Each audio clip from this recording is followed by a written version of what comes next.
the squad, but we've had Richard Skews taken away from us.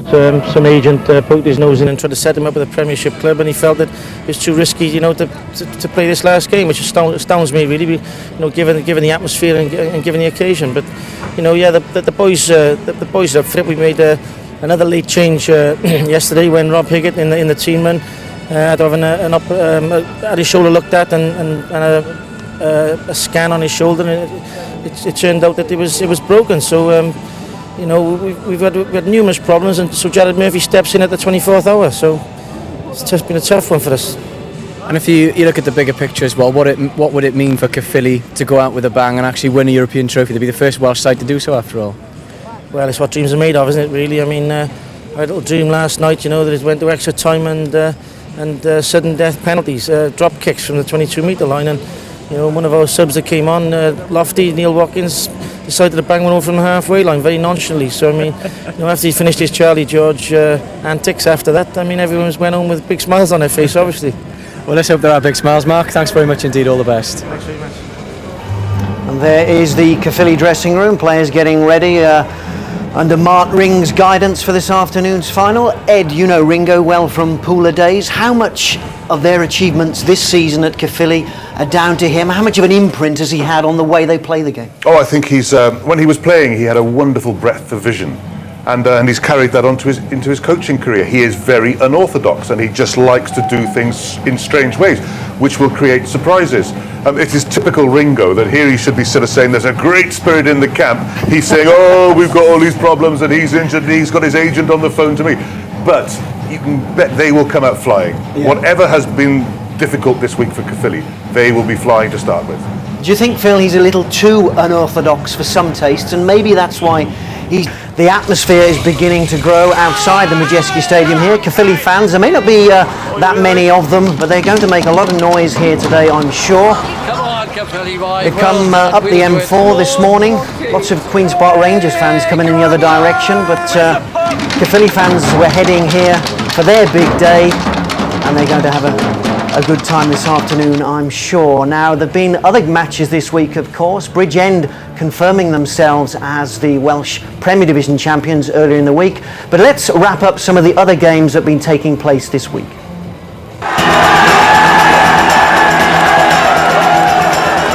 And the French club Castres. And the Caerphilly fans still starting to arrive here. We've got about 25 minutes or so until the kick-off. And there's a Pontypool shirt there, Ed. I think they've found a few friends over there to come along and help Caerphilly on their way. Great colours, the old red, white and black. Yes. Teams are out behind us, warming up. Conditions look perfect, actually. The ground looks wonderful, and it's brightening up here. Yeah, it's a wonderful stadium, the Majeski Stadium. It's just one perfect venue for rugby. And when you look at some of the stadiums back home in Wales, here's a lesson for us one. Let's get these stadiums back home in Wales. We've been following the Chwarae Teg Awards all this season on Scrum 5, of course. Let's have a look now at some of the work that they've been doing all through this season.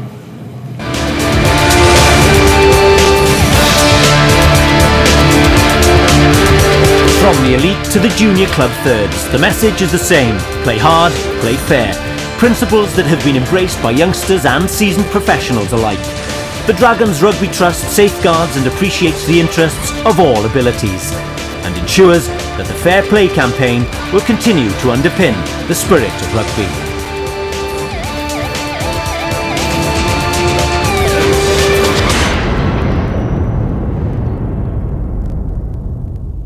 The success of the Dragon Rugby Trust is starting to show through. We have young players. Fans now here in the stadium, in the Majeski Stadium, and plenty of colour and atmosphere, as you can see. Green wigs out and about for the Cheesemen on their big day, and both sets of players, it looks as if they're out on the field as well, getting ready for this Parker Pen Shield final. Now, Caerphilly have had something of an up and down season in the domestic league, but they've done very well in Europe. They've reached today's final. Let's have a closer look at that Caerphilly lineup.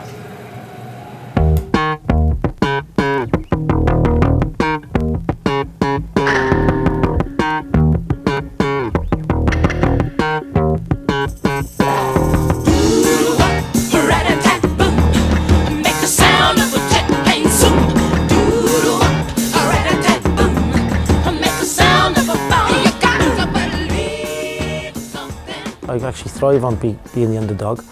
And some of these guys have had some tough hardships, and I know that they're gonna play off instinct on the weekend. And you know, there was one particular game where we actually put everything together. Where after a 60-70 point drubbing by Harlequins, we were actually magnificent on that particular occasion when all the odds were stacked against us.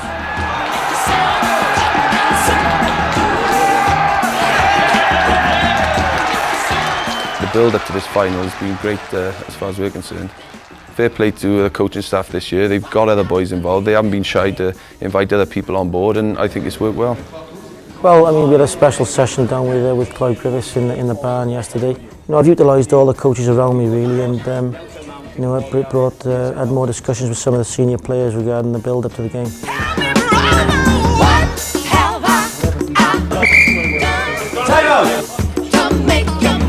We know what to expect.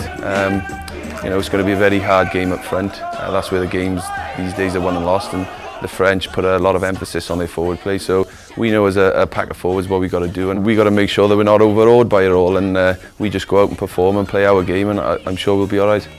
The first 20 minutes of the game, certainly from my experience against French sides, will be absolutely vital. That we certainly earn our respect, you know, and that respect will be earned in the tight forward exchanges. So defence will be vital in an organisation. You know, I've been involved with the club since I was 15, and this is the biggest, you know, day in the club's history, and we've got nothing to lose. We're going to go all guns blazing out for these French boys. My spies in over the water there, they tell me that they're unsophisticated in the way they play their rugby, and brutally direct, if you like. And you know, I've seen both sides to Castres. I've seen them come out on a poor day, lacking a bit of confidence, and I've seen them in a recent tape where, you know, they've grown massively in confidence, you know, with their build up to the European game. And let's just hope we get the first version I mentioned on the weekend. Ed, you made the point earlier on, this is a semi-professional outfit who've reached the final here today against a fully professional outfit. Yes, and it's a final, and Castres are up for it. But Castres have had a poor season.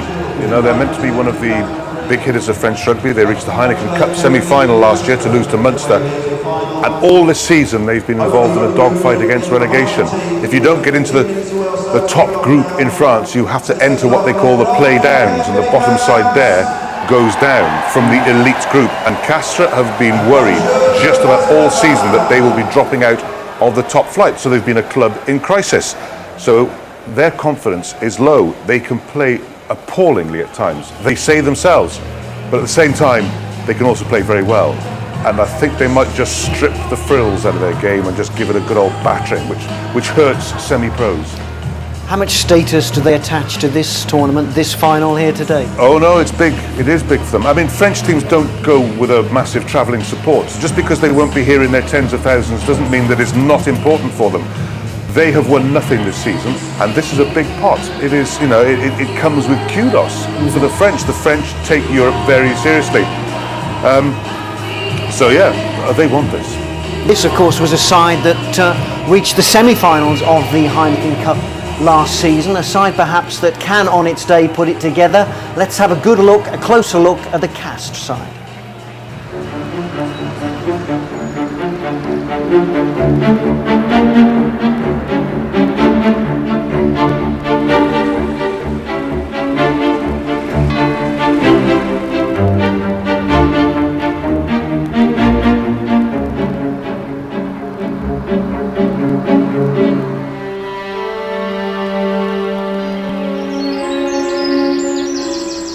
At the root of the story of this rugby club is the root of this plant, Ruscus aculeatus, the little holly. Pierre Fabre discovered something in the root that was the very best thing for blood circulation. He founded a pharmaceutical empire, which is now the commercial might behind Castres Rugby Club.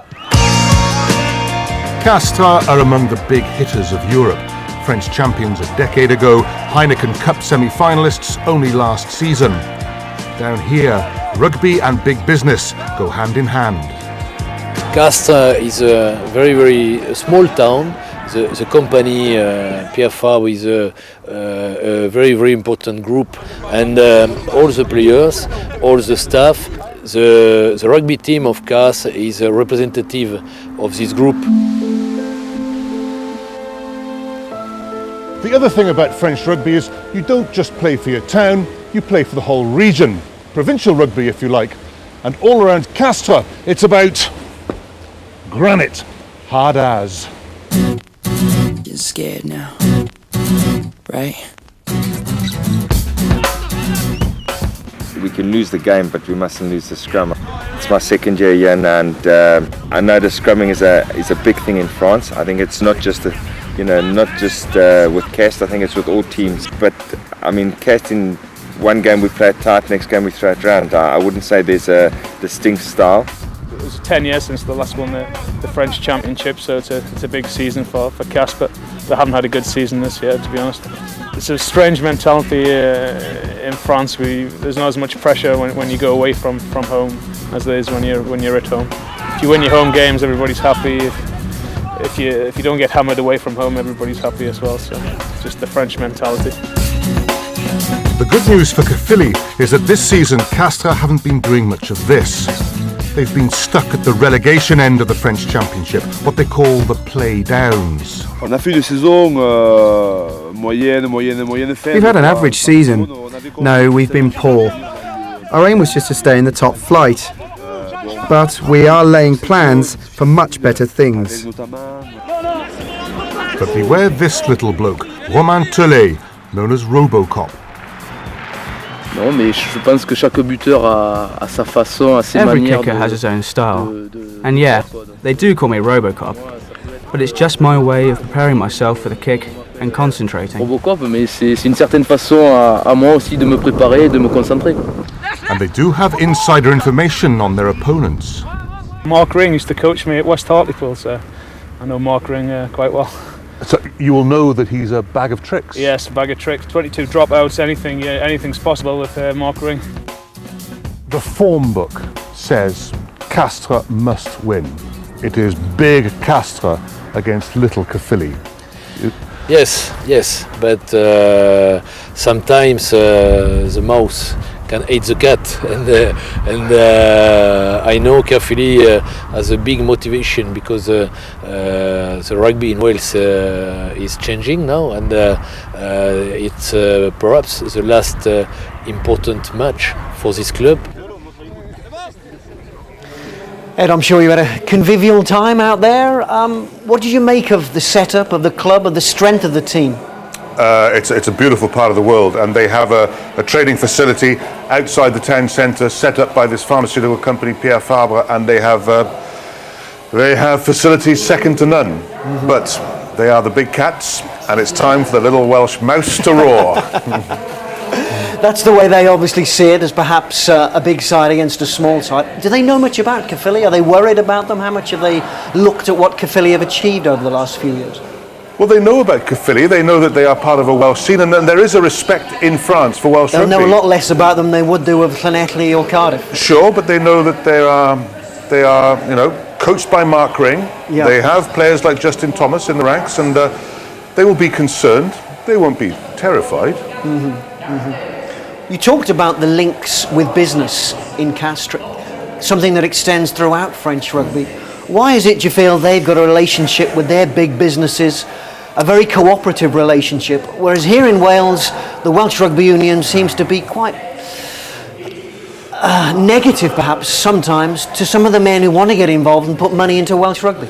Well, yeah, without going into the sort of macroeconomics of it, I think, France is a big country and full of wealth, and there isn't that many big companies in Wales who are prepared to become the overlords of a rugby club. And it's more than just one owner coming in and signing personal checks. We rely too much on personal benefactors. So these are more corporate backing. Oh, it is. Yep. It's very much a corporate affair, and the town councils get involved.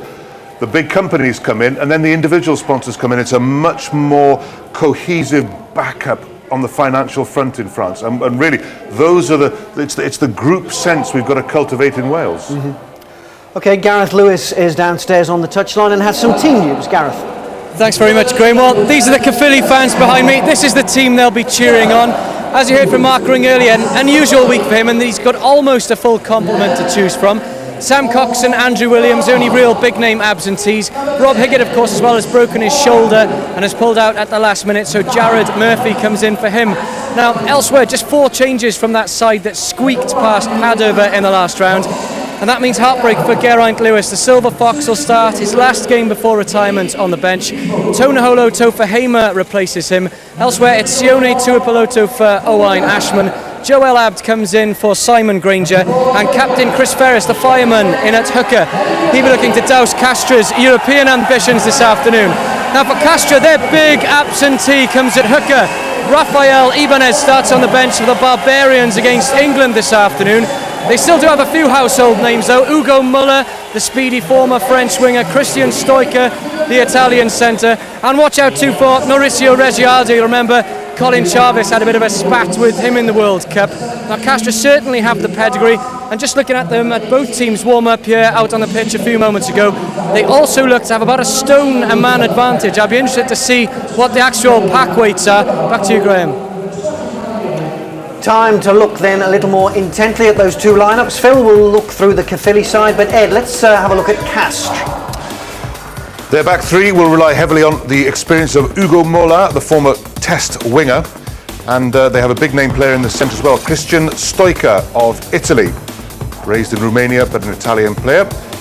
And now then, Robocop, number 10, Romain Teulet, a unique kicking style, well worth watching. Let's hope he doesn't have too many shots at goal though.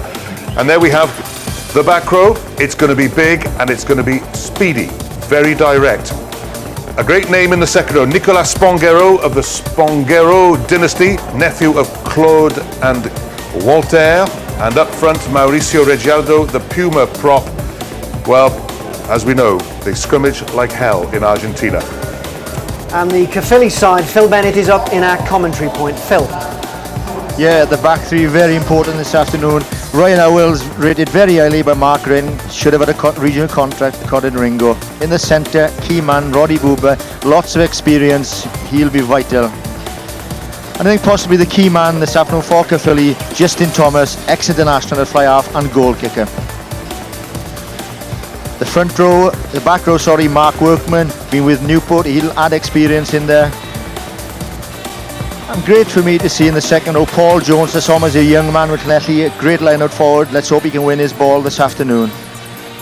Captain by Christian Ferris, the hooker, very lively man for Caerphilly, vital that he leads by example. Phil, do you feel that Justin Thomas, a player that Mark Ring has converted from a full-back to a 10, is a better player at 10 than he is a 15? Well, I've seen him play quite a lot this season, and he seems to enjoy the responsibility of being at number 10. He likes to run the game. I don't know, they've rested Luke Richards, who's a very, very good player, a very, very good goal kicker. So there's a huge responsibility on Justin Thomas. Hey, Graham, he's got the speed, he's got the gas. If he can perform there this afternoon, and he's got the experience, vital that he performs at number 10 for Caerphilly. But he's quite a slight figure, Justin Thomas, so what he doesn't want to be doing is going backwards. It's all about how well the Caerphilly pack can cope with what is going to come at them up front.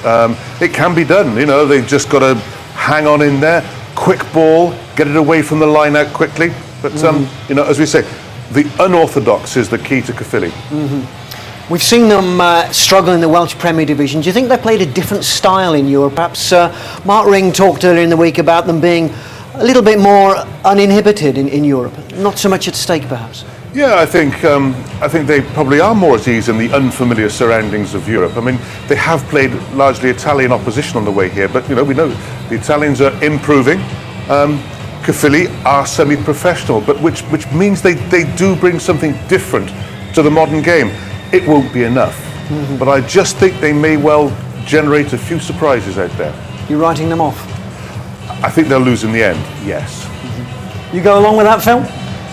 I think they'll give it all, and I hope they really enjoy the occasion. It's fantastic to see the supporters up here, Graham. But at the end of the day, I think the strength of Castres, their experienced guys who we mentioned early on, they'll probably sway the day. But Caerphilly, as long as they enjoy the occasion and, go away with dignity and pride.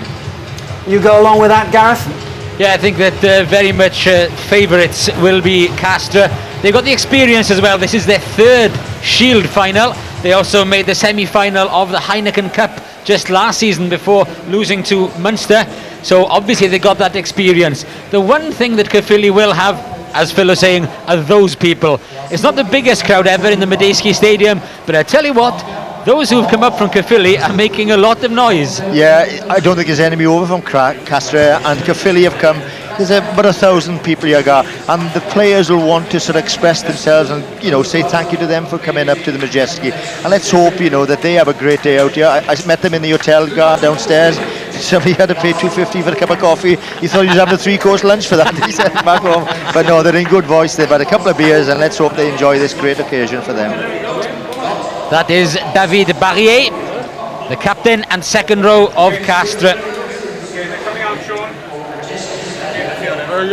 Ready to bring the team out, and they will be looking to take this trophy home after being twice finalists and twice losers in the Parker Pen Shield before. I was talking to somebody about Castres, and they were saying that when Gregor Townsend was out there at fly half, that he was a bit too flash for them, you know. He was too you know, fluid. They wanted to play the game up front, batter their opponents into the ground, and that's what I think they'll try and do this afternoon. A lot of experience, Barrier. And this is a tough Castres team. They're big up front, they're very direct, and they're not that small behind either when they got the likes of Christian Stoica in midfield.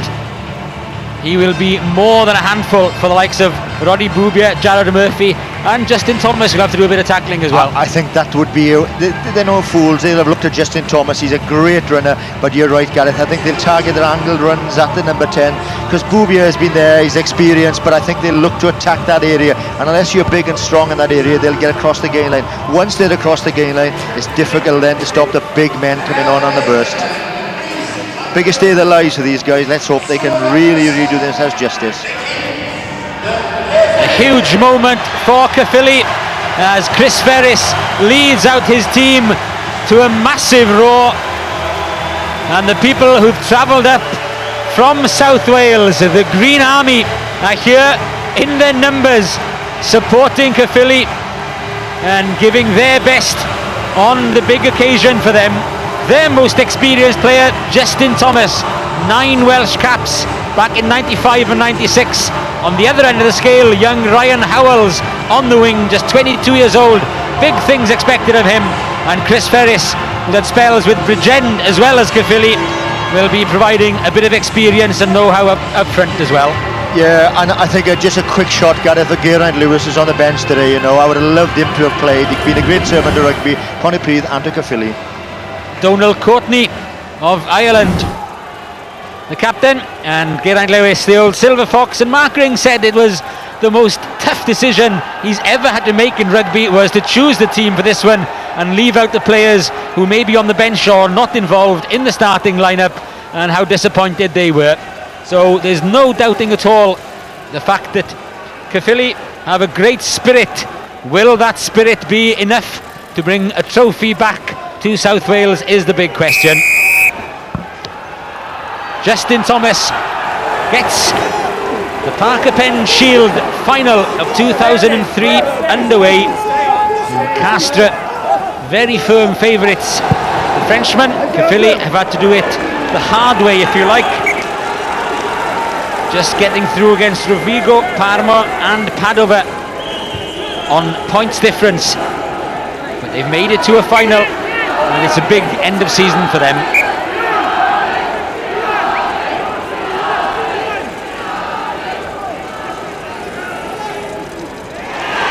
Good first line out ball. Chiltern again looking for short ball carriers before getting some width on it. Back to strength again for the forwards. Boobyer gets past the first line of defence, and the support is there quickly enough for that possession to come back. But it's not good possession for Alan Chiltern to use. And once again, it's the pick up and drive for Caerphilly as they inch towards that Castres 22. Chiltern looking for the slick inside pass behind the back. It's just about worked out for them, not exactly as they would have hoped. but holding here. Caerphilly showing patience, but unfortunately for them, they were the ones penalised for hanging on the floor. Yeah, you're quite right, Gareth. They did show patience. They kept the ball, made the hard yards. But here, as we see in the last phase, going in, driving in, I think he's lacking support. The guy stays on his feet, and the referee says that he's holding on to the ball, not releasing, and there's an escape for Castres here. There's Joel Abd, the flanker, who's come from Bath to Caerphilly. I think if we give the people back home a view of what the bookies make of this, they're giving Caerphilly 32 to 34 point start, so that's the task they're facing here this afternoon.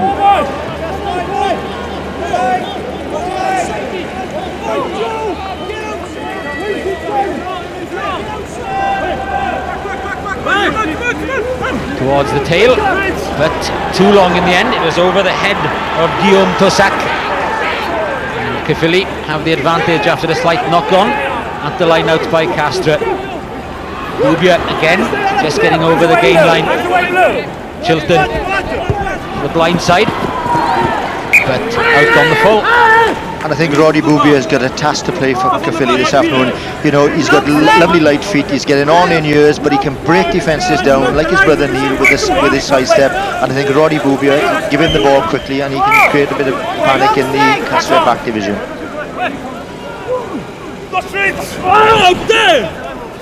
Mauricio Reggiardo, the Argentinian prop, just doing the cleaning up work from that line out.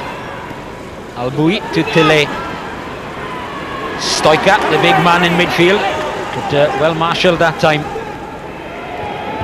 Up comes the fullback, Marticorena. But again, it was man and ball, and that's good tackling by Caerphilly, putting pressure on Castres immediately. Yeah, I was surprised that Castres moved that ball. I thought they'd have the big men coming on the burst, keeping it tight. They moved it across, but Caerphilly drifted in defence quite well, took them out. Vital they win this ball, and I think cleared it downfield.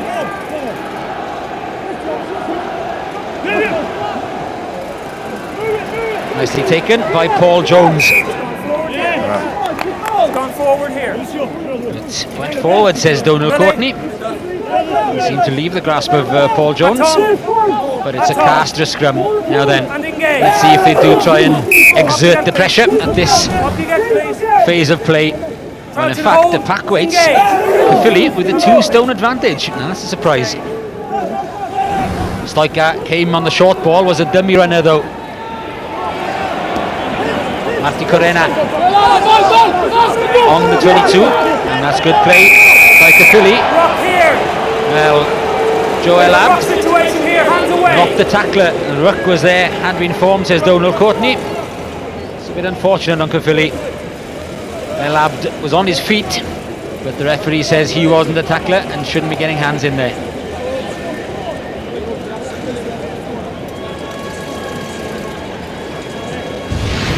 Yeah, Castres surprising me the way they're moving the ball. Full-back's in, goes down there, and it's so essential. He said he's not the tackler, but he was there. I think he was. Yeah, he was entitled to play for that ball. I think they've been treating him very harshly, Caerphilly. It was Joel Abd who put in the tackle, without a shadow of a doubt. There we are, here comes Robocop.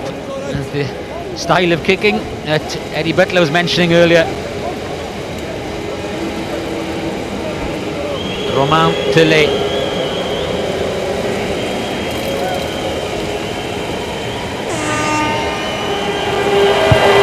Slow, very deliberate, but very successful. And the first points of the afternoon belong to Romain Teulet and to Castres.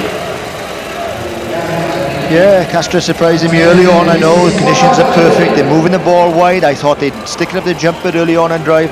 It's vital now that Caerphilly can try and get some possession. Justin Thomas put this ball on a sixpence, give his forwards a chance, get some possession and move it wide themselves. Thomas for those Caerphilly forwards, but it's the opposing captain David Barrier who successfully takes it, but it's been stolen by Caerphilly. El Abd with the ball to Gareth Jones, the other flanker. Excellent work by the Caerphilly back row, but they've lost the ball in contact, and just at the crucial moment. Great turnover by Caerphilly, and they'll be disappointed there. Good run by Gareth Jones. The flanker shows strength, There's a lovely pass. Look, takes one man out of the game, goes in there, and this would have been quality ball, but there's where it went forward. Another mistake, and probably clear towards the halfway line. Stay bound far side. Albouy. Kick out of defence though, is infield. And Tuipulotu with a chance to counter. Finds Taufahema.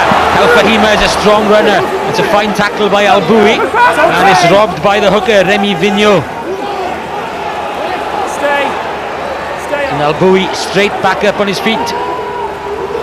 Gets it away to Mola, the winger, the international winger who's played a lot of his rugby as outside half for Castres, and knew the danger and came straight over there to do the kicking duties. Yeah, very handy with his left boot as well, Gareth. So vital. But I was, uplifted by the scrum there by Caerphilly. They put a bit of pressure on Castres, and things looking good if they can settle down. I think they're a little bit nervous. A couple of knock-ons, settle down, get some ball out wide. Well won by Mark Workman that time for Caerphilly. To readjust, but took it in nicely. And Chris Ferris leading the charge up towards the 22 again. Picked up by Davies. Caerphilly lock. Chiltern gets it out to Justin Thomas. The miss pass to Boobyer in midfield. Tuipulotu come in on the angle, but in the end had to change that angle and lost the possession because of that. So the advantage being played for Castres at the moment. And again the pressure relieving kick. This time just about making touch, but referee says that's not enough of an advantage, although they're 60 metres downfield. It would have been Caerphilly's throw. Yes, those little mistakes at the moment which are making Caerphilly pay quite heavily. He comes in on a good angle and gives him the option there, and there's a gap there, look, but he knocks the ball on. And as I think they're a little bit nervous, and then they need to settle down quickly. You've got to take those kind of chances.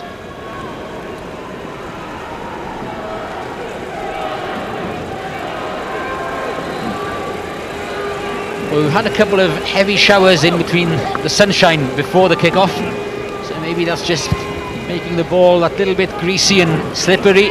But Caerphilly will be disappointed with the number of passes they've put down in these opening 9 minutes. Yeah, they've had about 3 chances, and you need to take them at this level, and they've spilt them, and that could cost them dear later on. There we are, 3 of them. Hold it. In you come. Let's have this clean. Blood, please. Blood. Blood. Can we do some water, ref, please? It's a bit warm, innit? And it's Vigneaux, the hooker. Just needs a sponge, taking a bang on the nose. He's got Barrier and Spanghero. There's the big men. Down comes Spanghero. It's meant for him. He just gets fingertips onto it.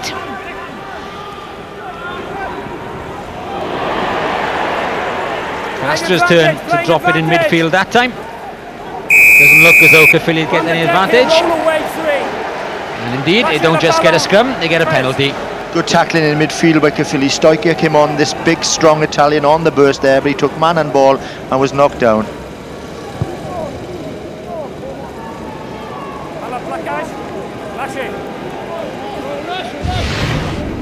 Nice and deep, there he comes, but he took man and ball. Good tackling there, he took his eye off the ball. There's the knock on, first Castres mistake.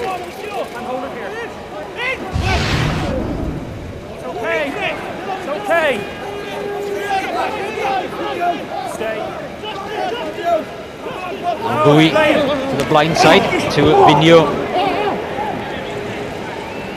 Ryan Howells. High tackle here. But previous tackle was high. Get a number.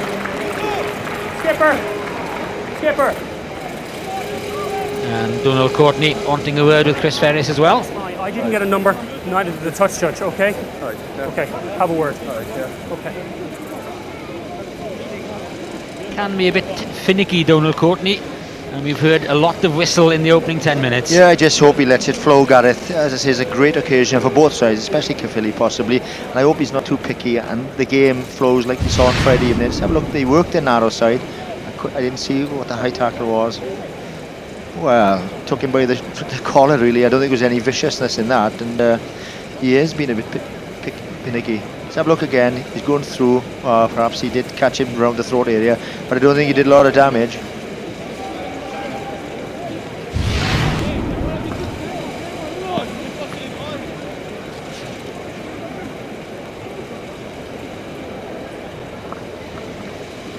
Well, it's a real tough task. 53 metres plus for Marticorena, the fullback.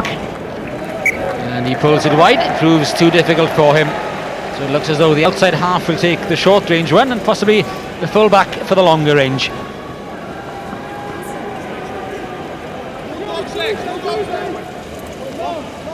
So it remains at 3 points to 0 in Castres' favour.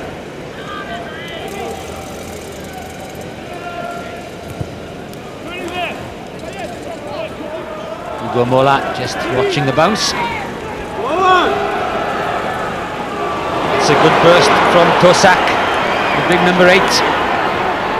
And good support from Froment. Well into Caerphilly's 22.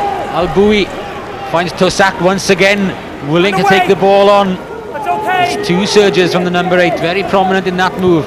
The drop goal attempt from Alexandre Albouy comes to nothing, and well, you've expected better result for the build-up, and I don't think the forwards and the number 8 in particular will thank him for that. Yeah, a missed tackle there on the big number 8. He shows good strength, and for me, the good part of it, as he tackles, he offloads the ball to his fellow flanker, and really the forwards did all the graft there, and there was an awful attempt at a drop goal by the scrum half. He didn't need it. I mean, they'd only gone through 1 or 2 phases. No need for any panic at all like that. Barrier under pressure and throws it forward. But I think the lesson Ferris must be saying to his forwards, boys, we can't let these big fellas run at us. We've got to knock them down, because once they get across that gain line, they got big men coming on at pace.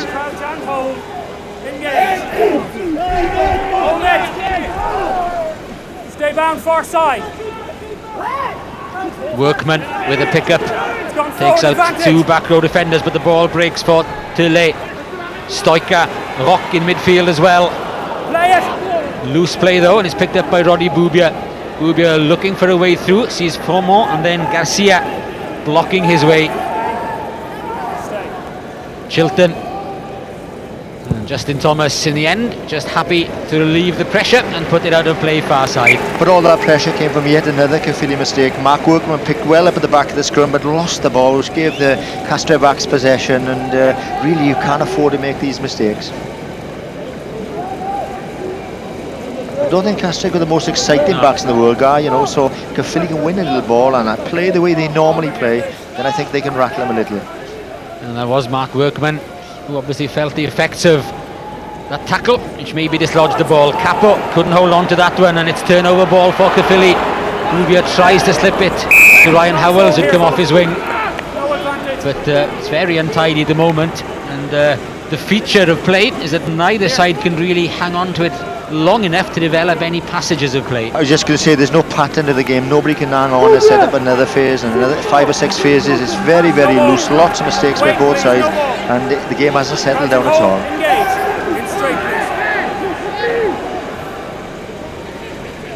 Alan Chiltern to Tuipulotu, looking to give Ryan Howells a run down that right wing, but it was a little bit too tight, and the angle and the far touchline beating them.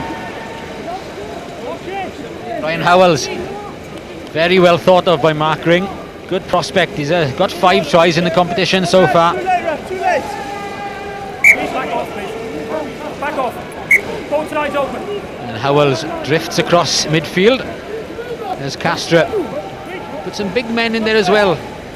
Rodrigo Capo, the Uruguayan back row player, ready in midfield. Back we go. Taken on though by another back row player, Romain Froment. Teulet with a tester for Tuipulotu. Stoica, the first man up there. Stoica just manages to get his hand on it first. Darren Davies in the way, but it is Castres ball. Not picked up though by Vigneaux, the hooker. He's under pressure and driven back towards halfway by Jared Murphy. Good foraging by Caerphilly, and they deserve that scrum for their harassing work in midfield. Yeah, when Stoica got up and tapped the ball back down there, I thought it was going to be 50-50 ball. But here's what they have to do: rush Harry, get amongst the Castres side. They're driving him back here. Hooker doesn't want to pass on bad ball, and that's good at Harry and BI. I think it's Jared Murphy who did the hard grafting work. Hold it. Break it up, please. Break it up, please. Wait until the ball is in. Attend and engage. That's better. Stay. Workman to Tuipulotu, standing close. Back on the angle for Murphy. Over halfway. That's well presented ball for Alan Chiltern. That's okay. Chiltern could see the defence standing off, so took it straight down the middle, as did Joel Abd, getting another few metres for Caerphilly. Paul Jones tries to do the same. Darren Davies, and that's good work by Caerphilly. Now a bit of width on it, and it's Boobyer who's got the telling break again. Still Boobyer, Davies, Ferris, Boobyer for the try line. He's made it. What a great individual effort by Boobyer. Superb work by the Caerphilly flanker, and that is a great start for Caerphilly. The first try of the final to Roddy Boobyer. Yeah, fantastic try. And as I said earlier, he's the one man for me who's got the ability to beat people. Sees half a gap through it, lovely sidestep then, half a dummy, strength, just over the line. That's Roddy Boobyer, full of skill, full of flair, and he spotted the gap very, very early. The centre drifted out, but he still showed quick feet. May not have the pace of maybe 3 or 4 seasons ago, but still good enough for this level, and a huge boost for Caerphilly. Justin Thomas adds the 2 points, and after a rather tentative start, there's half a smile there on the Caerphilly faces, because they lead by 7 points to 3. The one thing that's so evident for me early on in the game, this is no great cast stride, you know, their backs don't look that quick, their forwards are not that sort of huge and good forward at the moment. Hey, Caerphilly, believe in yourselves. Well, Ian Boobyer may still be having nightmares about this ground, Lefty Northampton, but brother Roddy can certainly celebrate after that effort. Great take from there. There's Paul Jones who was up there, and Darren Davies and Darren Sweet are the two who are working Caerphilly up towards halfway again. Stay on. Stay. Justin Thomas, Murphy, a miss pass this time to Tuipulotu. There's almost a gap there as well, but in the end he and Taufahema got in a bit of a muddle, and it ended up fairly innocuous. One winger misses out, and we can join another winger who's on the bench. Geraint Lewis is with Gareth Lewis. Thanks very much indeed, Gareth. I've made my way up into the main stand. The Caerphilly replacements went absolutely bananas when Roddy Boobyer crossed for that try. I'm with Geraint Lewis, as you said. Get your analysis of the game so far. Yeah, I think, we're quite positive at the moment. We seem to be coping quite well up front. The scrum seems to be going well, and the line-out as well. We're making good grounds, picking up and just testing their rucks and mauls out, and very positive, and a brilliant bit of individual magic by Roddy Boobyer there, and it's going to lift the confidence no end. Did you think he was going to make it? I wasn't sure. I thought, if he didn't score here, he's going to have a bit of stick after, but fair play to him. He showed some really great strength and just managed to reach his arm over. They seem to have settled down a bit now, the Caerphilly boys, after maybe a bit of a nervous start. What was said in the changing room just before they came out? Yeah, obviously, the occasion, it's a new experience, for a lot of the boys, and the adrenaline was flowing, and I think it was always going to take a few boys, a couple of tackles just to sort of feel their way into the game, but we seem to be settling down quite comfortably at the moment. Are you a good spectator? No, I'd much rather be out there, but just have to wait and see how the game turns out. But as long as the boys keep it going, we'll be delighted. Geraint, thanks very much. So Geraint Lewis fairly happy, as will be the rest of the Caerphilly team and supporters midway through the first half. The first quarter safely negotiated, and a 7-3 lead to boot. Not the best boot though from Tuipulotu. Gives Marticorena the chance to counter.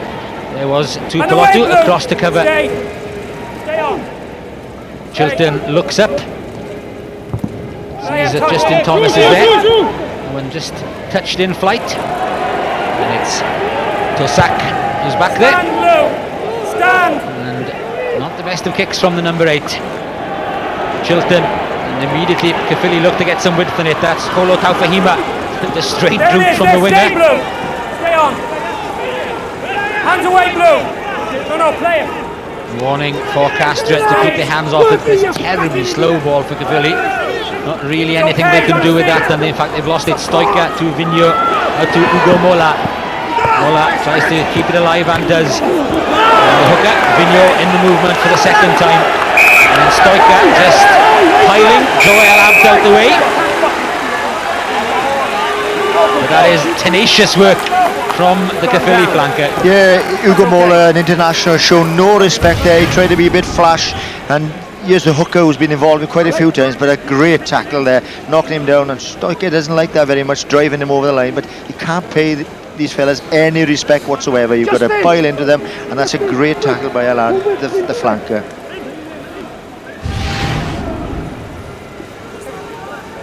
There's Mark Ring. Mike Griffiths lending a hand as well. Made an appearance for Pontypridd the other day. Still going strong. Quite a few years after appearing for the British Lions. Let's go, fellas. Coach! No, hang on a second. Well, he's a free spirit, is Mark Ring. Wants Caerphilly to express themselves. And he, more than anybody, will be delighted with Roddy Boobier's try. Wants his players to have a go at any opportunity. Darren Davies not finding Chris Ferris coming round, but Caerphilly safely hanging on to it. And Chiltern forcing his way through. A bit of ball watching from both teams for a moment, and then Darren Davies with a big left boot at the wrong side of the touchline. Yeah, I think if it's slow ball, Chiltern did very well. He just didn't pass it out to Justin Thomas. He took it on himself, trying to get better quality ball. Just 3 men this time for Castres. And felt they were bumped out of it, and indeed they were. I wonder will he go for a shot for goal, the big full-back guy from this distance. I think he'd fancy his chances. But he took him out there quite deliberately, I think. A little bit of eyeballing between Paul Jones and Mauricio Reggiardo. Reggiardo and Colin Chavez, of course, received their marching orders in the World Cup.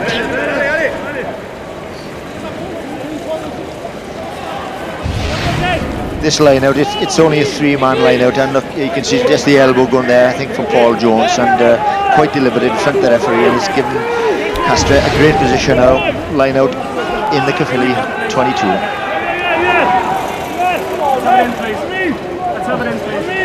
Full line this time, but too slow.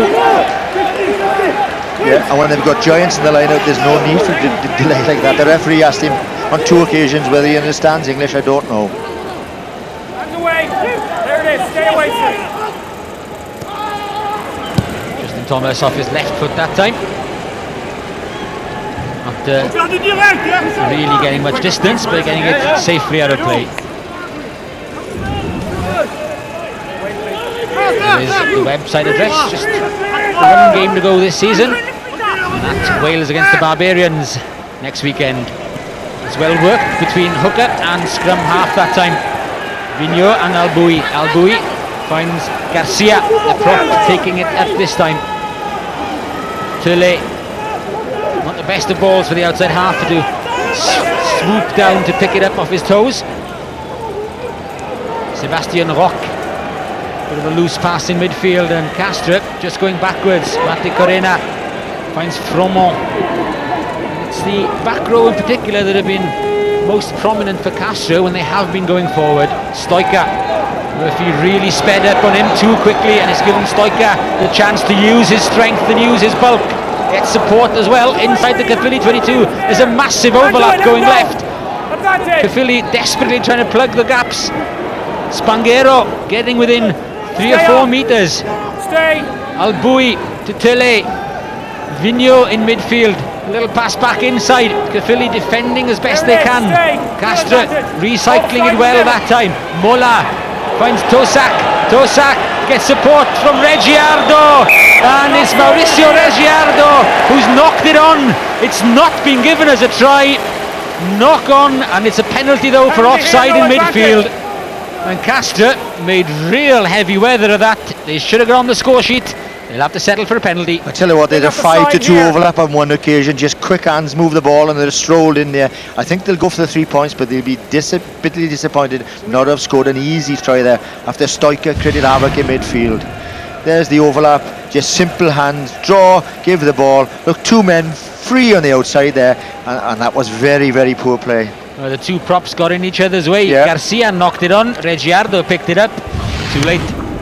I think Caerphilly be quite happy to concede the 3 points here, Gar, because they know deep in their minds that that should have been a 5-pointer with a conversion to come.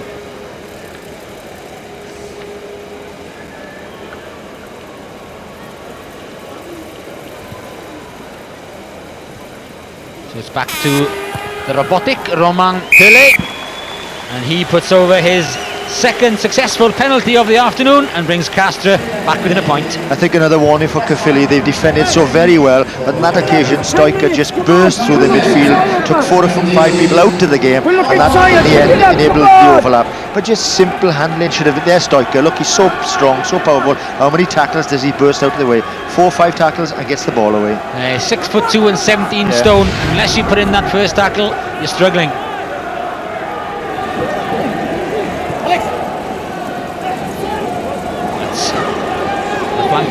Rodrigo Capo, Uruguayan international. Teulet, as the sun bursts through on the Madejski Stadium. You're quite right, Gareth.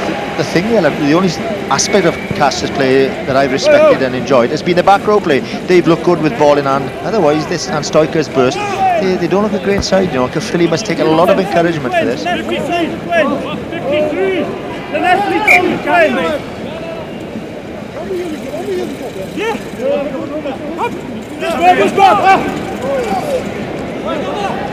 Meant for the tail, but stolen on the Caerphilly throw. Over there, 5. There it is, stay on, wait for it. Teulet, well, I think it was meant for position. It's a bit long.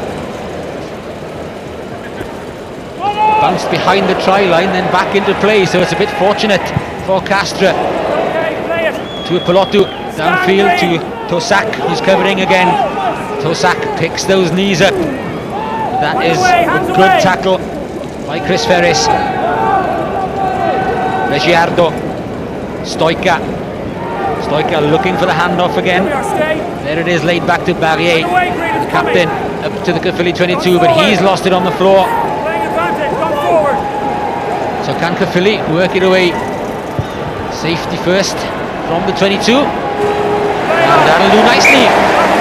Yeah, and that will again give Caerphilly the incentive, get the tackles in, stop Stoica. He looks at the threat in midfield and just belted down. Look, they're not very happy, standing quarrelling with themselves, and they turned over the ball there. Very unusual for a big French pack of forwards. And what Caerphilly said to their pack of forwards, thank you very much. When he eventually comes back, they put it down 60 metres downfield. And Jared Murphy showing the way to Sione Tuipulotu and Roman Teulet. It was a bit of an aimless kick downfield from the Castres outside half. Wasn't quite sure if he was going for touch or just trying to belt it down there. I think they're panicking a little, Gareth. You know, they've been stunned. This is the try for me. The one bit of magic of the game. Half a cap, inside the man, beats the covering back row defence, then half a dummy again. Strength over and by the post. He's got that bit of magic in him as Roddy Boobyer. Well, they're such a talented footballing family, aren't they? All 3 of them have contributed to Welsh rugby. Yeah. And as you said earlier, Roddy Boobyer laying perhaps a ghost of that. His brother Ian was distraught with that last kick of the match. Was it Grayson, I think, kicked it against Netliaga? Well, it's fairly even Stevens in the amount of ball they had, but Caerphilly have had to do quite a bit more defending than Castres. Still, they've got the only try of the match to Roddy Boobyer. With 10 minutes of the first half remaining. It's a long, protracted injury. It's not just Mark Workman. He's obviously taken a knock on his shoulder. There's one of the Castres players far side of the field as well. Wait. No, wait. No. Numéro 4, attends. Numéro 4, s'il te plaît. Wait. Both sides open, please.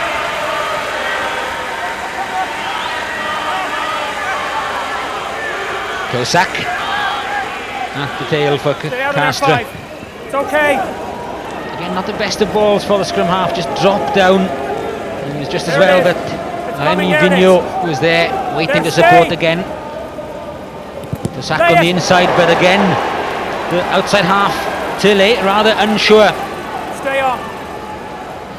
Justin Thomas has Darren Davies on his inside. But good work by Vigneaux, the Castres hooker, on the deck. Mola going for the chip for the gap, and the tackle was late. Here we go. But again, Gareth, the outside half, Teulet under pressure, not kicking well, looking just to belt it anywhere, and his kick charged down. Not a happy side at the moment. Good chip by Mola.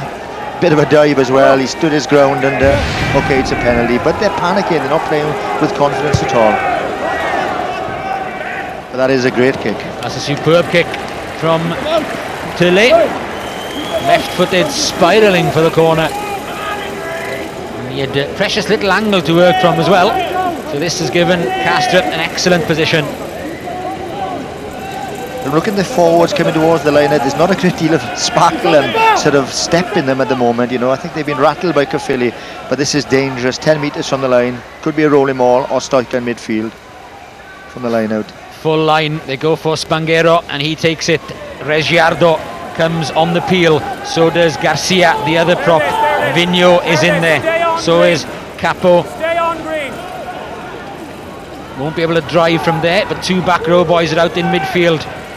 Straight though to the centre, Sebastian Roque, and he goes unopposed right under the posts.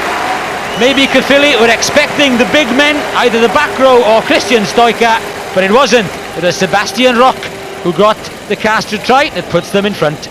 Yeah, that was an excellent try there, because he had so many men the outside half to pop the ball out to. He had two back row men there. He had choices on his look. There's the two back row men taking defenders, but it's the angled run, cutting back in the inside by Sebastian Roque. I think they expected Stoica to have the ball, but the centre took his angled run very, very well.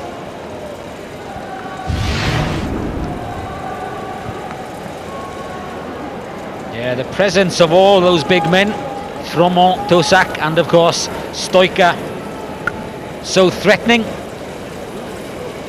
And then it was easy work for Roque. Easy work for Teulet to convert as well, and that is a 6-point gap that now opens up in Castres' favour. Yeah, and you spot on, Gareth. It's the men on the outside that create. And look, number 8, is he going to have the ball? There's the man coming on the run, number 6 as well, Stoica coming there. 3 runners, dummy runners off the ball, and I think the Caerphilly defence caught off guard, and he took the try very well, but it was the dummy runners, for me, the big men, who did the damage.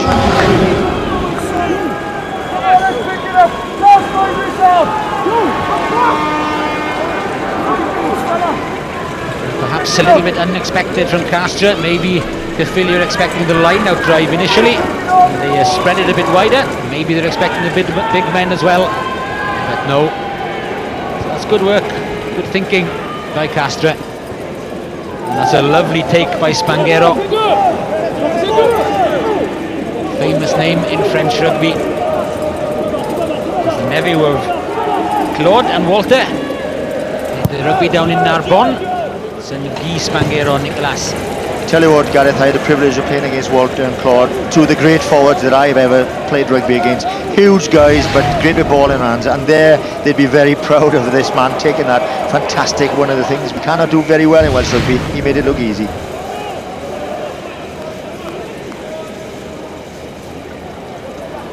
Justin Thomas to Jared Murphy.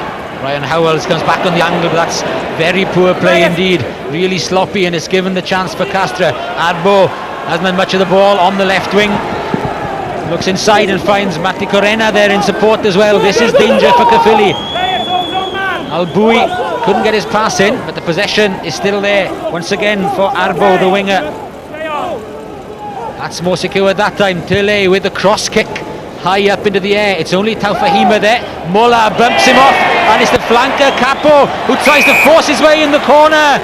But no, the touch judge says he was bundled out before getting the touchdown. That was very, very close indeed.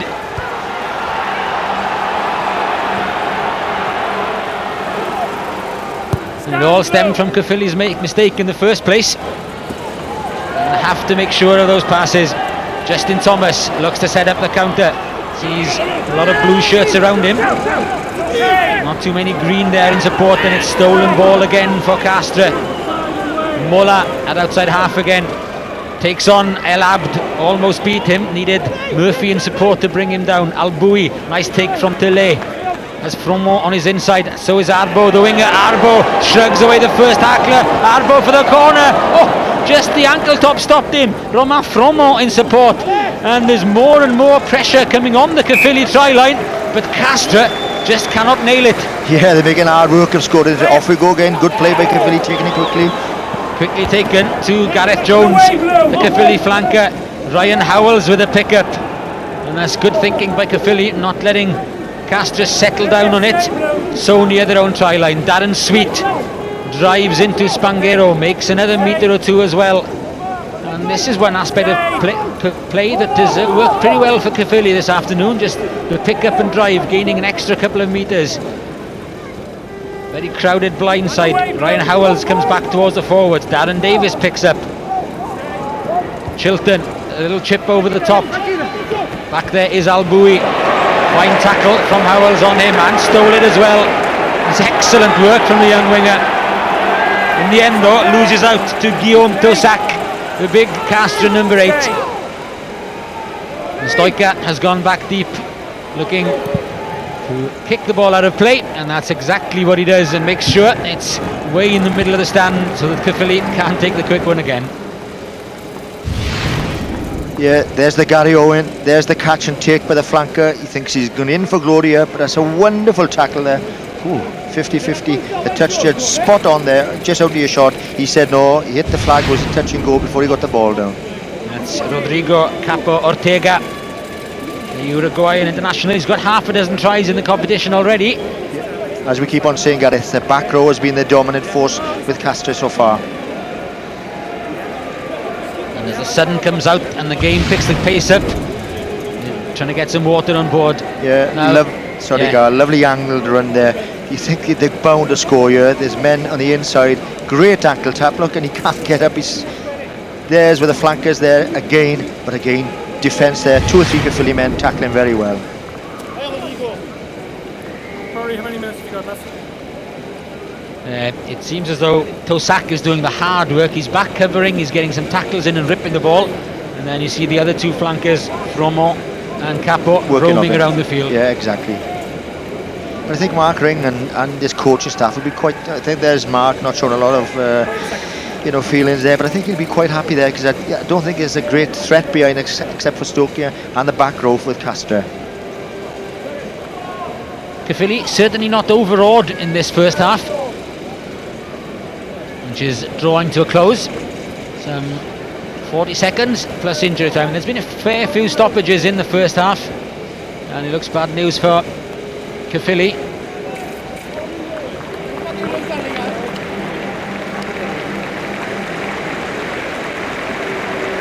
I think it's the prop Lee Mannung.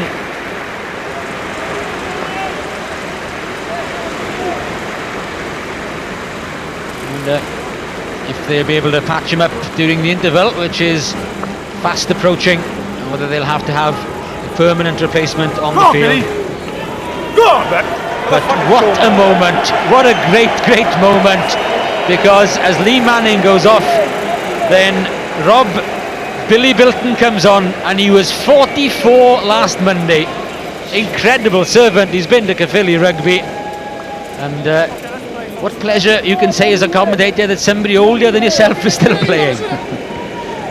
But Billy Bilton has been superb for Caerphilly, and he gets his moment in a big cup final. That's great for him.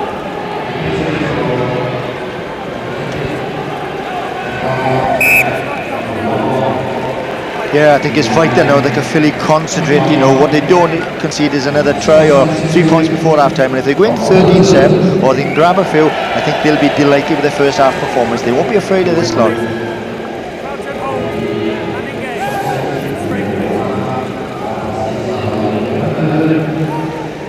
So just stoppage time in the first half remaining. Boobyer and Again, they were standing off him and he almost made the breakthrough. It was Teulet who got the tackle in and managed to rip the ball forward as well. Advantage to Castres at the moment. A slip from Stoica. Loose pass as well, and in the end, not enough of an advantage for Castres. And I think the big message Marticorena is going to say it in the dressing rooms: boys, you cannot keep on making mistakes, because if you give the ball to these, their fitness will tell. Keep the ball. Caerphilly, far too many errors in the first half. Lots of spirit, lots of guts and pride, but far too many mistakes.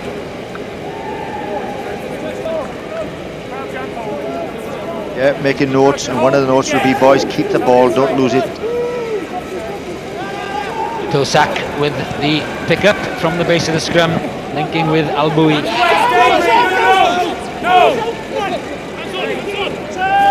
Teulet, the outside half, has to go in as scrum half. Stoica, it's a good pass as well to Garcia, the prop. Vigneaux is a lively hooker, good stand-in for Rafael Ibanez. Albouy can't get his hands on it, needs a bit more clearance work from his forwards. That comes, and so does the ball.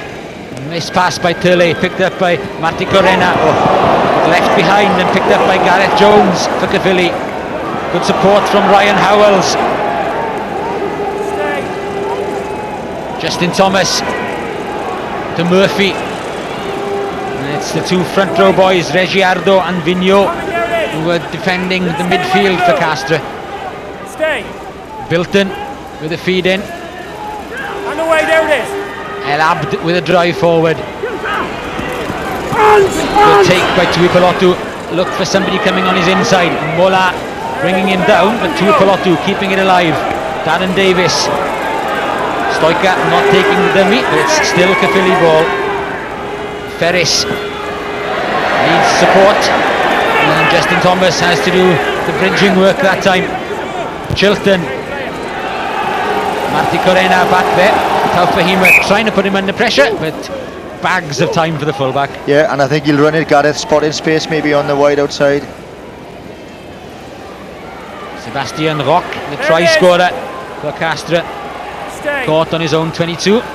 Teulet, now then, it's a ragged defence for Caerphilly.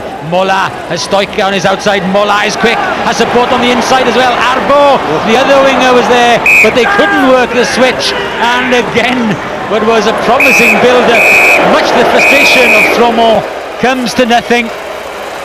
Caerphilly not overwhelmed in the first half, but Castres will be looking at all those half chances they had and wondering how come they're only 6 points ahead, but they are at 13 points to 7. I think they've blown at least 3 tries there. We saw a wonderful run by Mola. He did the damage, bust the line, and had Arbo in support there, and they could have had 3 or 4 tries, but Caerphilly hanging on in there. One bit of magic from, here's the chance, look, no, he dropped the ball, he knocked it on, and that's the flanker getting annoyed. But Caerphilly have hung on in there. I think they're very, very committed. If they can hold on, cut out mistakes, there's a chance. It's a try apiece. Boobyer gave them the hope, but Castres have come stronger and stronger, and Caerphilly will have to cut down on their mistakes to hang on in this one. At half time though, it's still an open game. It's Castres 13, Caerphilly 7.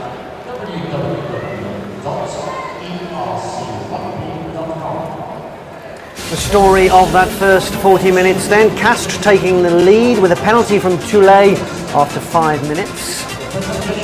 And then a wonderful try from Caerphilly. Good build-up from the backs, the ball coming out wide from Justin Thomas, and then this fantastic break from Boobyer, stepping inside, rolling back the years and finding the way to the line. 7-6 after Teulet had replied with a second penalty, and then Castres taking the lead. Sebastian Roque, the centre, with the angled run all the way to the posts. Converted by Teulet, 13-7 at half-time. Ed, the stats. Yeah, just a mounting tide of pressure from Castres.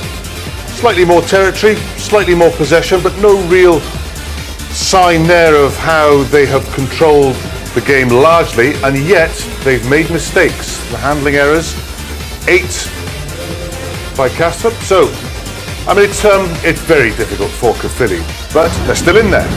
Let's go down to Gareth. Thanks very much, Graham. Well, the rain started teeming down here at the Reggiardo Stadium. Now, I'm with Rob Higgett, the player whose shoulder injury meant he had to withdraw very, very close to kick-off. Rob, I've seen you up in the stand. They seem to be living every moment. How tough is it actually watching? Oh, it's disappointing watching, definitely. I only found out yesterday that there was actually a crack in the shoulder, and gutted to miss out. But the boys are playing their hearts out, and they're doing well. Would Mark Ring take that score at half-time, or is it 13-7? I think so. I think he'll be telling the boys just to keep the ball in their 22 a bit more. We're giving the ball away, and they're dangerous from deep, as well as they've got massive back row and they're Stoica in the centre. But definitely take that. Definitely in the game. Not a bad try either. Where did Roddy Boobyer develop a turn of speed from? Oh, it was a great try, wasn't it? It was good play. We kept the ball for the phases. It's the best retention we've had, and that's exactly what we need to do second half. We need to keep the ball and put pressure on them. And what will Mark Ring say to the troops now at half-time? I think he'll do that. I think he'll fire up the defence as well. We need to hit their big run, especially in the back row and Stoica, knock them down early, but definitely keep the ball, put the pressure on them, and hopefully we'll have a couple more tries like that first one. Rob, thanks very much. Just one more point as well. Lee Mannung, the Caerphilly prop, I've just spoken to him.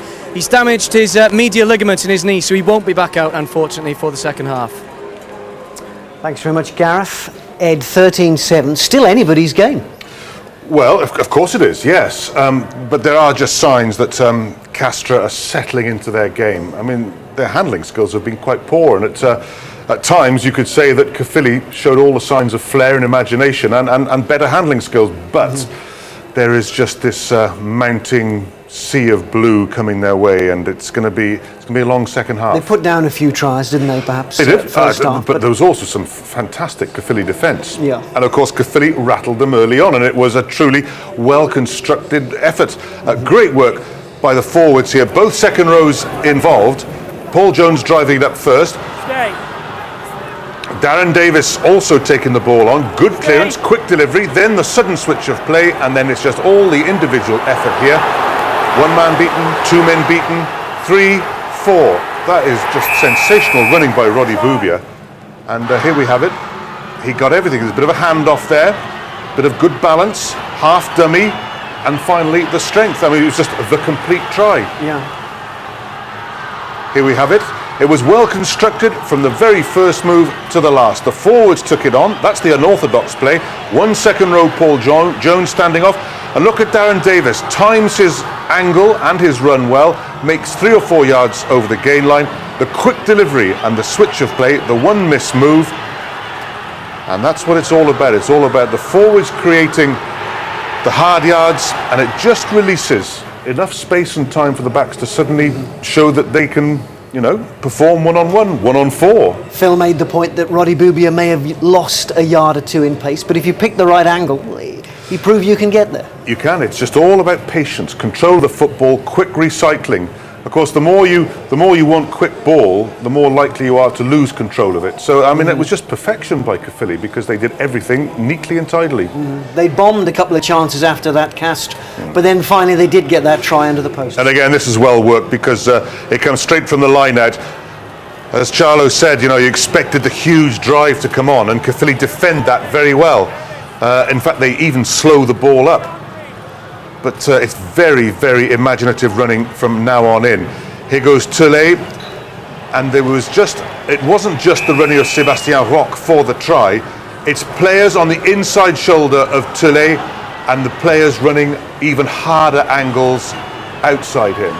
So, Caerphilly did so much well there. You can just see when Teulet gets the ball, how many people start moving all around him. He has people on his inside shoulder, but above all, these two players coming on his outside shoulder. He picks the man who's cutting back against the tide of defence, and very well worked. There's the Castres dressing room. I would imagine they're not totally happy with the way things have gone in that first 40 minutes. No, I think they were rattled by Caerphilly. They were told that they would have the edge up front, and actually Caerphilly really took the charge at them, and that's typical Mark Ring. Everybody said that he'd have to move the ball away from the pack. He actually opted to use big runners to charge straight at the fringe work of the Castres defence, and it worked really well. Justin Thomas had helped set up that first try for Caerphilly, and then I think he was involved in the try-saving tackle. This was Caerphilly defence at its very best. It's that high crossfield kick which can work so well. Caerphilly are outnumbered here, but look at that. That is a superb tackle by Justin Thomas there. He had to knock in a good 3 yards into touch. Actually, I'd like to see it again because it could well have been a try. fullback skills coming to the fore there, really, even though he's playing at 10 these days. Yep, nailed his man. Doesn't matter if you've got good technique, doesn't matter if you're smaller than your opposite number, just shows what can be done. We've seen Bilton come off the bench. What is he, 42, 43 years of age? He might even be 44. Which, I mean, probably shatters every record in the book. He probably wanted to come on for a nice 10 minutes at the end. Exactly. And now he's got Has 50. he come on a little bit too soon, perhaps? Well, I don't know. It all depends. I mean, if Caerphilly can rattle them again with an early try, if they can get the forwards hitting them hard, and then, you know, Roddy Boobyer has looked dangerous whenever he's had the ball. Yeah, Caerphilly can yet add something to this final. Okay, half-time here. This is the last club scrum 5, but plenty of action next week on the international stage, Wales against the Barbarians. Who would you want to kick this in World Rugby? That man.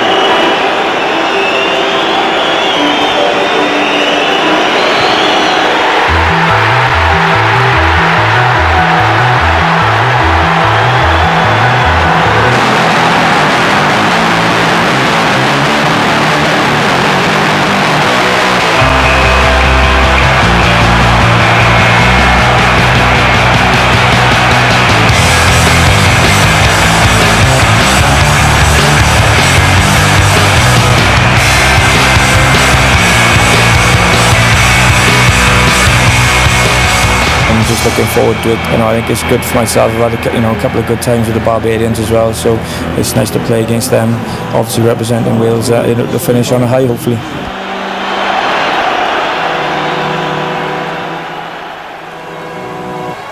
So join us next Saturday, Wales against the Barbarians. Let's go back for second half commentary with Phil and Gareth. Yeah, and you were saying there about the record that Rob Bilton is creating by being a 44-year-old in a final, and it made me feel good, I can tell you. But I tell you what, Phil, you're making the point. Yeah, may not be the oldest prop you'll have ever seen on the field. I tell you what, I think Charlie Faulkner made his debut for Wales when he was about 46, but we could never get to see his passport car. No, great forward, and it's lovely to see Rob Bilton come on for his moment of magic. Well, he's got a tough 40 ahead of him now, because the game seemed to open up as it went on in that first half. Mistakes contributing to that, and the mistakes of Caerphilly contributing somewhat to their downfall in that first half. They need to tighten it up if they can, and they're only one score away though, 13 points to 7, and Caerphilly very much in this game. And if they can't get the ball to Ryan Howells on the right wing, Mark Ring rates him very, very highly, and he's looked quite sharp when he's had the ball, chased well, and he looks a quality player. Well, that's one replacement. That's Jean-Marie Bisaro, the flanker, who's come on for Rodrigo Capo, I think, in the back row. And Fea Vunipola, he's instead of Chris Ferris, the hooker. So a couple more changes at half-time as Caerphilly look to get back in and see if they can produce another spark of magic, as Roddy Boobyer did in the early stages of that first half. But they've lost the ball immediately, and it's Laurent Arbo threatening Barrier as well. Picked up by Froment. Froment for the corner, and that's just the start that Caerphilly didn't want. Less than half a minute gone, and again it's spilt ball from them, lost ball, which has given an easy try to Romain Froment. And I don't want to be critical, but you cannot lose the ball, especially in your own 22, and make mistakes. You will be punished. And good use for the flanker from all there, seeing space on the narrow side, and no last man is going to stop him with a yard to go. But here's with a mistake. They're driving in well there. You think, right, let's get the ball, let's clear the lines, and look, there's where it goes astray. And against quality opposition, they will punish you. And the captain, I think, gets involved eventually. The big second row, there he comes in to set it up, and a gap will open up eventually on that blind side.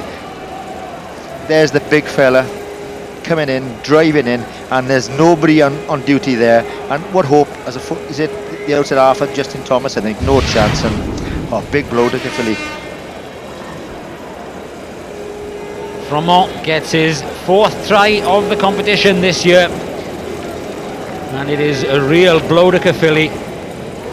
And it's that end that most of the Caerphilly fans are packed into, right in front of them. They'll have suffered that try, and it will have hurt. It'll have hurt the 15 on the field even more. despite the fact that the conversion wasn't added.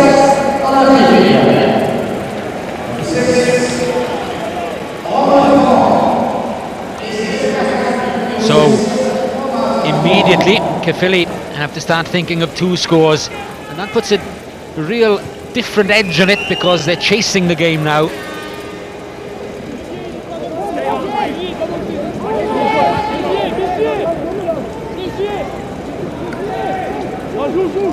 Froment, the try scorer, is the one who gets Castres rolling again.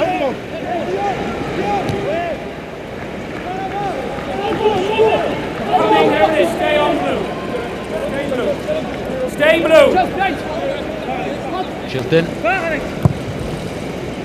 And Justin Thomas safely out of play. And I think what's vital for Caerphilly, they don't need to concede the next points, whether it's 3 points or whether it's a try and conversion, because they need to be back into this game, and it's vital that they get the next points for their confidence.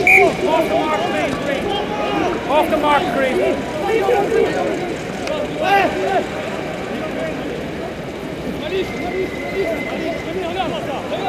It's Vigneaux' turn that time.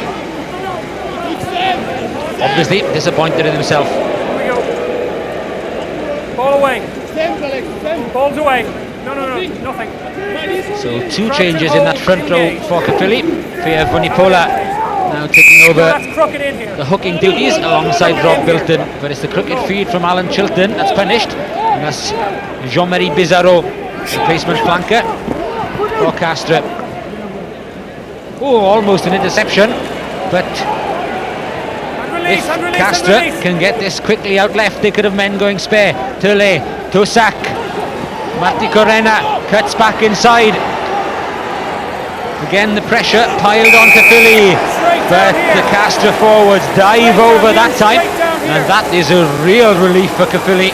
And Arbo on the left wing is going berserk for Castres because there was men spare there. Maybe the ball could have moved to him, and yet another chance gone a begging for Castres.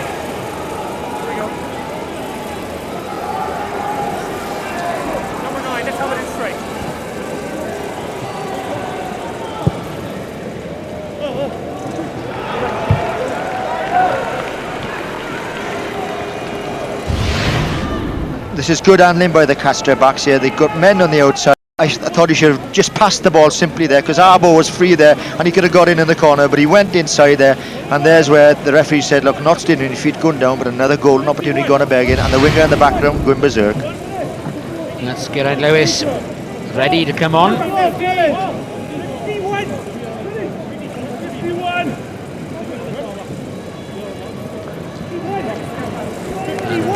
The change being made.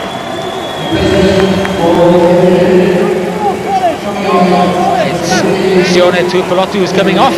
Brian Howells goes back to full back, and Geraint Lewis goes on the right wing.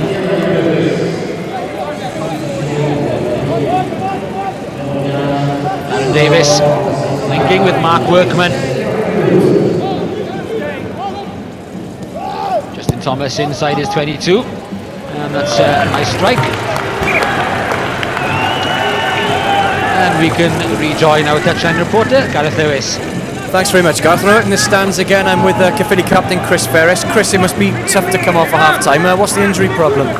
It was tough to come off. I've been struggling the last couple of weeks with injured knee ligaments, and to be honest, in a game like this, you need to be 100%. I was only about 80% at the end, so fair play. Vunipola's come on now, and I'm sure he'll do a fine job. And a difficult start now, and a difficult second half after that early score by Castres.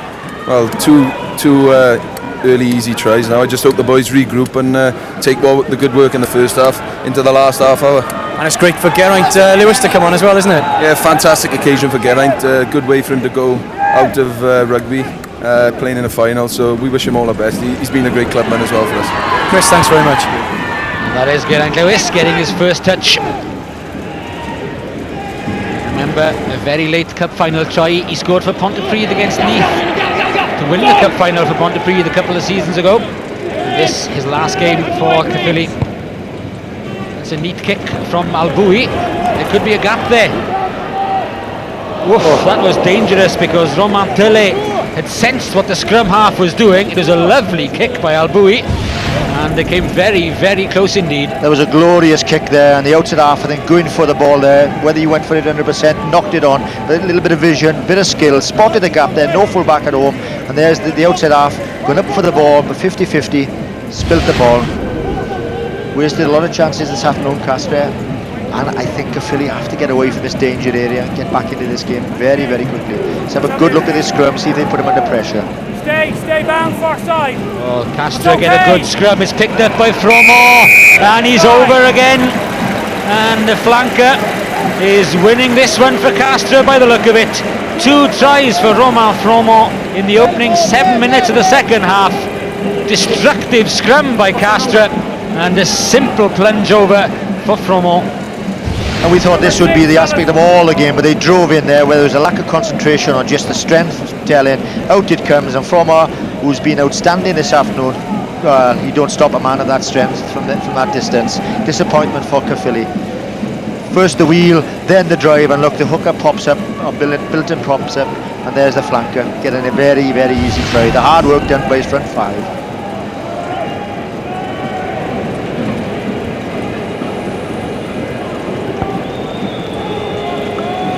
The Caerphilly fans who had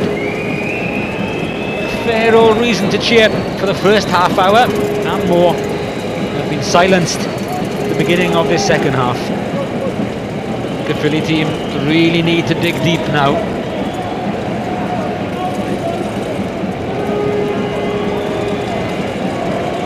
Teulet, smallest player on the field, only 5'5" of him. And that curious kicking style again proves very effective. That's a good strike from Teulet, and the game is being stretched away from Caerphilly at the moment. Yeah, well, we have to remember, you know, Caerphilly's semi-professionals up against, you know, full-time professionals. Will that 40 minutes of great work taken a lot out of them?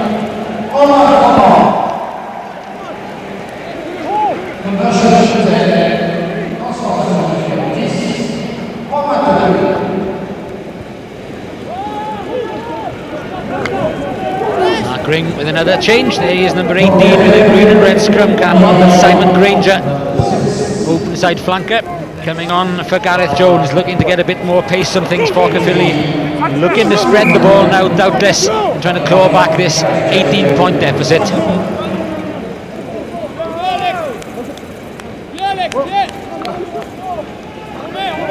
Have a look at this kicking style. Perfect there, follow through. You lean back a little, but it doesn't matter how you do it. As long as it goes between those posts, that's 2 points. He's got very straight legs, very straight arms, hasn't he, as he swings down towards it. There's that man again, Gar. Froment looking for Bisaro. He couldn't handle. And the advantage is with Caerphilly, that they spent the whole of the second half down in their own territory so far. The opening 10 minutes of it. You get a penalty and some little relief for the moment.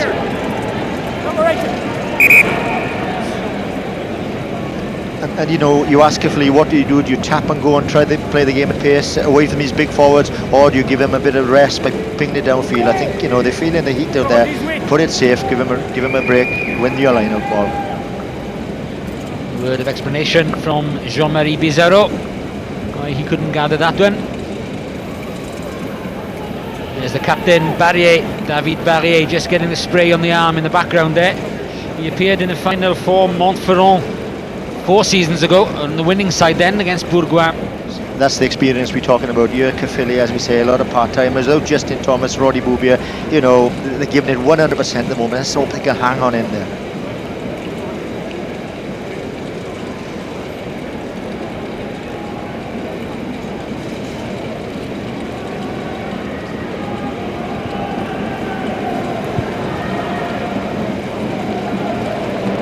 That's a lovely kick from Justin Thomas, and the crowd really trying to give voice now and really trying to lift this Caerphilly team. They need to get back on terms very quickly. Vigneaux finds Workman, sweet, back to Vigneaux again, straight at Teulet. Bisaro tried to bend him, but that's good work by the replacement hooker. Could be an overlap on the far side. Boobyer again to Taufahema, back inside. But Ryan Howells just squeezed out in the corner. Brilliant play by Caerphilly there, and it was made by the run by the hooker, the quick ball, lovely half break by Justin Thomas, and I think perhaps they should have scored there, Gar. They needed somebody just straightening it out a bit. Yeah, what Shane Williams did for Neath on Friday, just take that angle, pull the defenders in, and the ball would have done the work, but a lovely bit of play there. It was good defence by Sebastian Roque, who got across, but made that a little bit easier by the fact that Caerphilly were just drifting across field. One straighten, and it could have been in the corner. But that'll be a lift anyway, shows what they can do. And what Vanipola did, he run at the smallest man on the field, Teulet, took him out the game, the centre came in to help, and there was space on the outside. Good play by Caerphilly.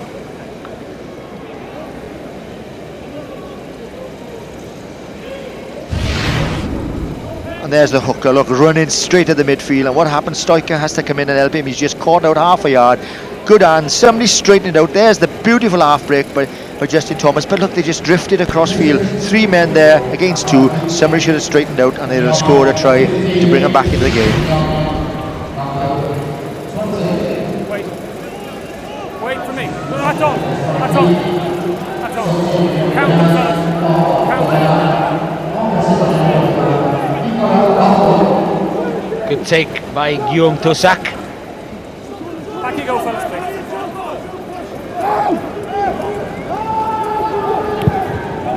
That's Teulet. And Taufahema. Well, he was fortunate that he came back in for him. But it gives Ryan Howells the onus of trying to break out the defence. There it is, hands away. Murphy. It's okay, it's there. Darren Davies. Little kick from the second row. And Vanipola was the one just running out of space on the far side. Yeah, and I think what Roddy Boobyer shouted out the shot, boys, you know, we work in the narrow side, there was no space there, let's try and move it out here where there are spaces where we can maybe test the Castres defence with our skills. Quite animated there.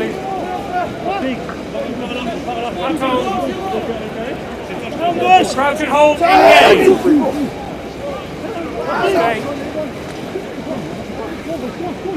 Taussac and Bisaro just about to work it clear as the scrum came wheeling round, but it is Mark Workman's ball by now. Chiltern now again, there's space on that blind side. Can they work Taufahema clear? Across comes Mola, across comes Vigneaux to help him. In at the side here, advantage. Chiltern to Justin Thomas. Boobyer. Ryan Howells had to take it above his head, just stop the step a little bit. And across comes the replacement fullback, Nicolas Raffault. Jared Murphy is the first one back there. Get it infield, says Roddy Boobyer. That's just what he does. Alan Chiltern. Chiltern straight running. And there it is, there it is. Holding it. Darren Sweet doing his best to support him. There's a lot of blue shirts there. Holding here.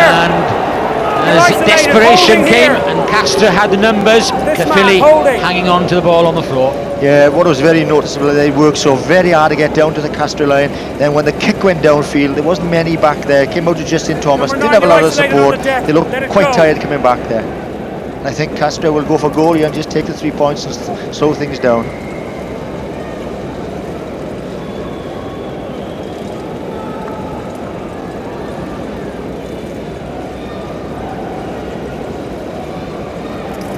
Shows how seriously Castres are taking it. They may be 18 points clear, but they want to be 21 because they're going for goal. And those turnovers are costing Caerphilly dear.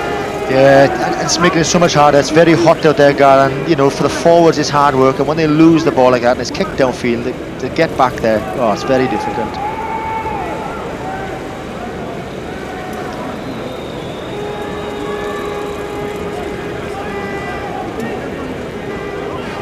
There goes the arms. Wind him up and watch him go. Watch him stroke through the ball, Gareth. You know, it's a long way out, but he's a good kicker. Distance, no problem for him.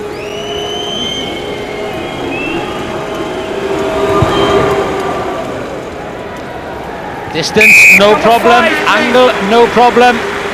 3 more points for Romain Teulet. And Castres looking to nail it from here. I'm just wondering, Gareth, you know, they've got a man called Luke Richards sitting on the bench for Caerphilly. You know, he's a talented player, he's unorthodox, but he can make things happen. Justin Thomas doing nothing wrong a fly half, and I'd keep him on, but maybe it needs something like Luke Richards to open the game up for Caerphilly. The change is being made up front though by Caerphilly. Neil Watkins is the one who's come on for Paul Jones. Well, if Mark Ring's dream is going to come true, at least he's got Neil Watkins on the field now for the drop goal after extra time. There's a lot of work to be done in the meantime. 3 converted tries to get back on level terms.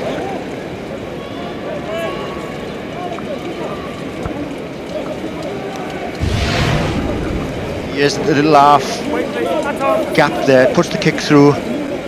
No obstruction whatsoever, knocks the ball on. A mistake by the fly half, spotted a little space behind the Caerphilly defence. Well, there's the double try scorer, Froment, coming off the field. Took a bang on his knee just earlier, but he's made his presence felt in this second half. He makes way for Patrick Furet.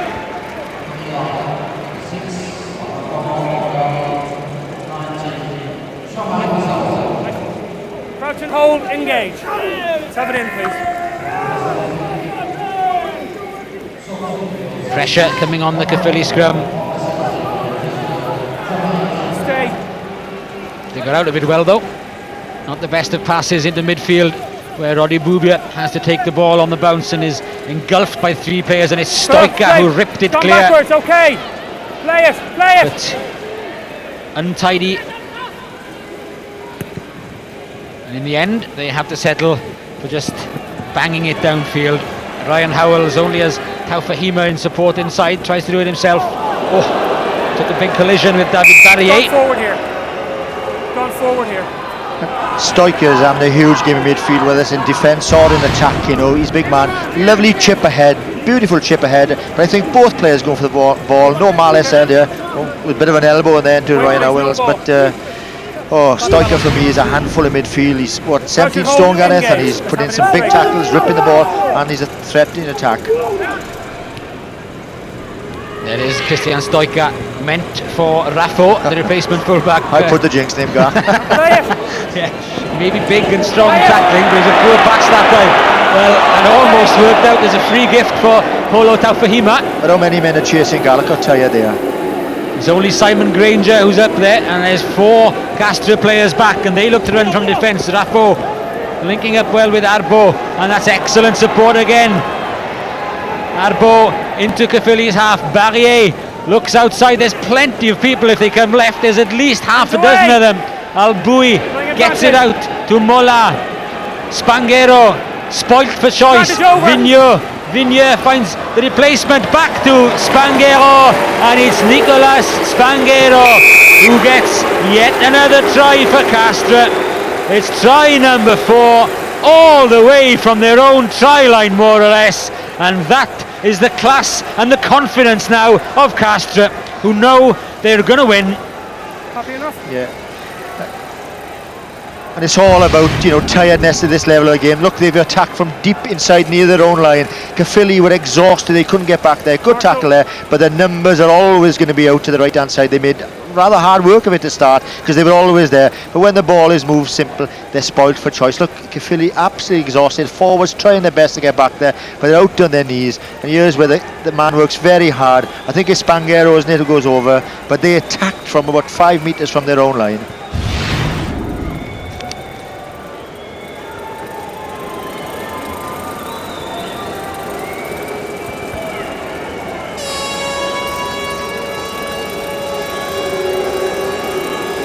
Castres biding their time. They may have missed a few chances in the first half, but they haven't in the second. They've taken everyone, including that one from their own line, which is a great try, and very well converted from wide out by Teulet once again. And the crowd who are coming in for the second match, the Parker Pen Cup final, are enjoying seeing some French rugby in the sunshine. Yeah, and the handling at its best here. Men working hard off the ball, Spanghero working very hard, and he's delighted because they started that off 5 metres from their own line.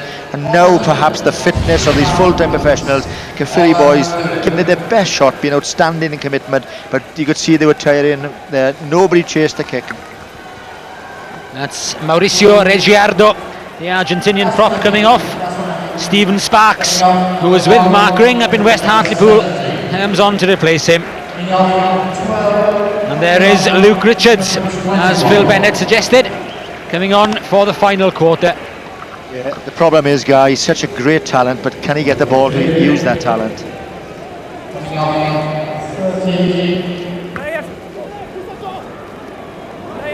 Mola gets it away under pressure.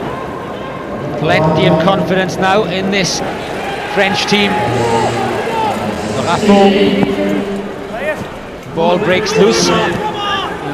Picked up again by Sébastien Roque. Plenty of Castres players. They're full of running now. They know they're home and dry. It's only a matter of by how many. Let's see if Caerphilly though can get some pride back. Maybe they can. Luke Richards with a dummy. Luke Richards with a step. Richards looks for support inside and finds it. And Joel Abd does restore some pride for Caerphilly. Well struck back by Caerphilly. They've stuck to their guns and they've got a second try for their efforts. Oh, fantastic effort. Well done, Caerphilly. No throwing the towel in. Joel Abd deserved that. He's worked hard all afternoon. And we'll see they capitalised on a mistake, but a little bit of magic by Luke Richards here. Through one man, lovely dummy. He's so confident, so cocky. Beats 2 or 3 men when the ball goes loose. Joel Abd, again, he good flanker, supporting. Well done, Caerphilly. Little pop-up, goes astray, but this outside half can create something out of nothing, and that's what they need now.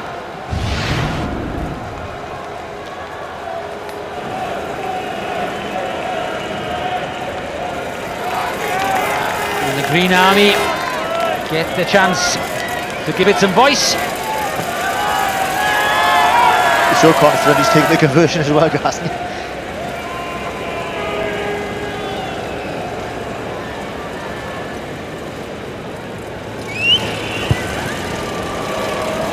Puts the conversion wide, but that score will be a lift to hopes for the remaining quarter. Full of ability, the jinking outside half, give him space and he will tear defences down. But you also got to pay tribute to the flanker who's worked his socks off this afternoon. He's up in support, like a good flanker is of his outside half, deserved that try. Can Caerphilly get another one and get back into the game? Look, he's full of it, he wants more.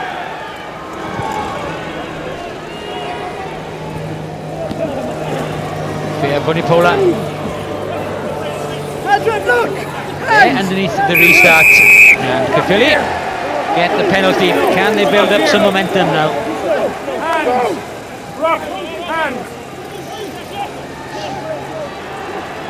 Simon Granger. And there's a new spark in their step at the moment, Caerphilly. Vinipola's put in a lot of work as well. Former Pontypool and Pontypridd hooker. Darren Davies, nice little slip as well. Support from Geraint Liddon. Ferris is coming, let it come. Stay on. Luke Richards.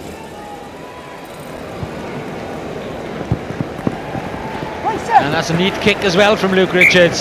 Good play by the forwards, Gareth. You know, they drove up there. You know, Villapola's come on, he's added a bit of pace to it. Watkins, Granger, good play by the forwards. Number 22, Caerphilly. And we can go back down to our reporter, Gareth Lewis. Thanks very much, Gareth. I'm in the Caerphilly dugout this time with Roddy Boobyer. Roddy, that's been a tough second half so far, hasn't it? Yeah, they started off really well, and to be honest with you, I didn't have much answer to it. They scored straight away from that, straight off the kick-off, and obviously very disappointed to give the try away so early, but we give another try away then. They've just run away with it, but fair play to the boys, are hanging in there, and hopefully now they can get another score, and it'll be a bit respectable score.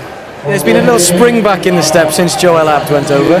Yeah, Luke's come on, he made a nice break and they scored. I think the spirit is there, and I think they just keep going out to the end. They won't give in, and hopefully it won't be a cricket score, and hopefully they can get another score really. And I think we'll be happy enough really if we can get another score before full time. Roddy, all the best. Thanks very much. Cheers, thanks. Roddy Boobyer replaced, and so is Rob Bilton. So 44, you put the jinx in him, Gar. 25-minute blow anyway before Geraint Liddon comes on. Yeah. And it changes all round with the fact now that Luke Richards is on as outside half. Means that Justin Thomas has gone back to full back. Taufahema has gone in the centre, and Ryan Howells back on the wing, swapped over with Geraint Lewis. So it's more or less a completely new looking back division for Caerphilly. There There is Taufahema flying up on Mola. Mola did well under pressure. That's Raffault the fullback to Arbo. Arbo looks dangerous. Oh, looked outside him and only found Simon Granger coming back for Caerphilly.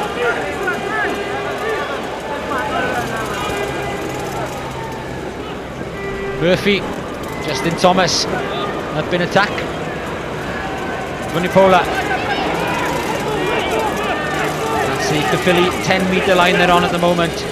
Darren Davies. Caerphilly look to try and develop something on the blind side. Joel Abd, try scorer, crawls up towards halfway. Now he's back up on his feet again. There's the ball, no scrum half. Geraint Liddon does the work. Luke Richards again to Murphy. Taufahema, big handoff from Tongan, now in midfield. Liddon again. Luke Richards on the run around. And release it. There it is. El Abd. And release it. Killing it here. But unfortunately for Caerphilly, on your feet here. Couldn't stay on their feet as they supported the man on the floor. Tap and go, they know they've got the pace now. Both teams looking to give it plenty of width now. The hack through came from the replacement flanker. That's Patrick Furet. Wait, no, here we go. Here we go. And Geraint Lewis looking to take it quickly, but the referee not happy. And Gareth Lewis has got one of the men at the moment, Robert Bilton, alongside him. Thanks very much indeed, Gareth. Yeah, Robert, you've got some sort of record in European rugby, the oldest man ever to play in a final. Is that one you're happy with? Not really. I wish I was 20, but that's brilliant. It's been fantastic day. Everything's been brilliant, and boys are playing their guts out there and can't do no better. The attitude's been fantastic second half, hasn't it? Really brilliant. All through. Since we came up here on the weekend, they've been absolutely brilliant. Robert. Thanks very much indeed, all the best. Cheers. Well, let's hope that Caerphilly spirit can carry on for the remaining dozen minutes. See if they can close this 23-point gap as Raffault again sets up an attack. He's looked sharp. She's coming on at full back as well. Plenty of support runners there again. Good offload from Barrier. Teulet, Roque with the pass behind the supporting men that time. Arbo dragged over by Alan Chiltern. Definitely Marticorena, obviously, because he's Albouy, the coach. Chris Ferris is just behind you in the stand there. And I reckon Albouy. Joel Abd, because they've been playing well since he went on Again. try. looking for a way through, but not getting any. And the thing is, Gareth, as they're tiring and they're missing tackles, you can't blame them. It's been a warm afternoon. You know, Castres, all professionals, they're running and little missed tackles there and they're getting behind that gain line. But even the Castres players look quite tired, isn't it? It's been that kind of game.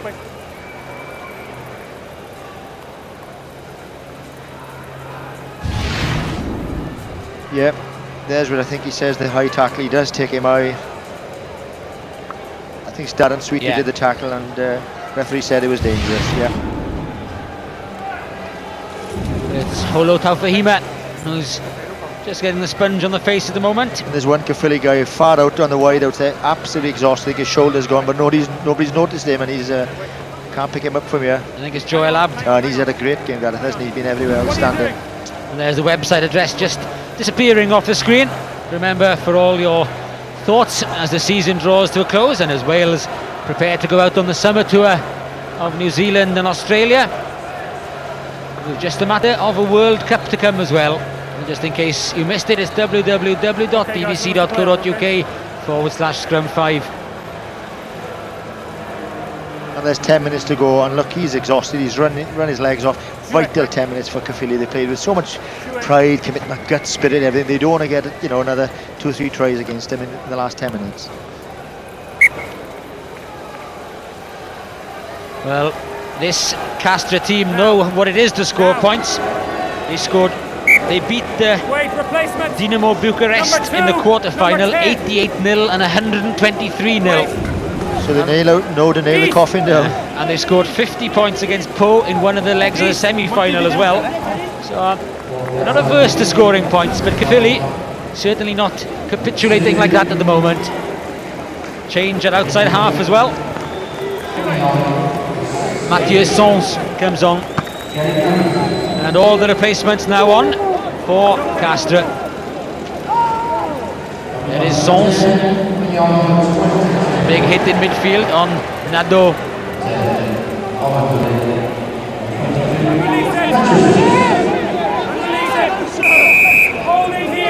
That time though, it's Castres who hang on to it, and that's good defence from Caerphilly. And they want to get away and running. Geraint Lewis looks to keep it alive back inside, just picked off goal by Stephen Sparks, the prop. Spanghero as scrum half. Furet with a dangerous pass in midfield. The barrier. Out there is the hooker. Narjissi, the Moroccan. The cross kick is rather speculative because there's plenty of Caerphilly defenders there, including Joe El Abd, who took it.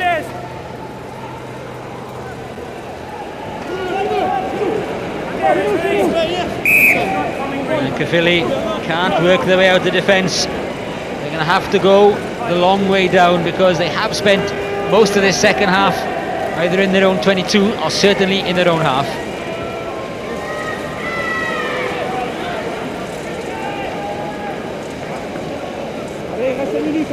And there are a lot of tired players out there.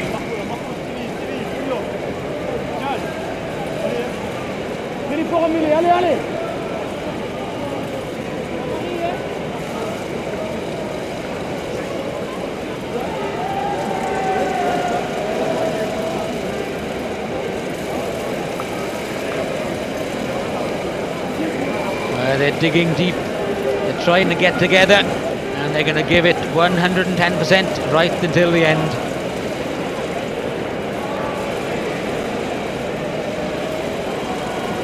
Caerphilly, who made it via the Harlequins, Rovigo, Parma and Padova to this first European Shield final.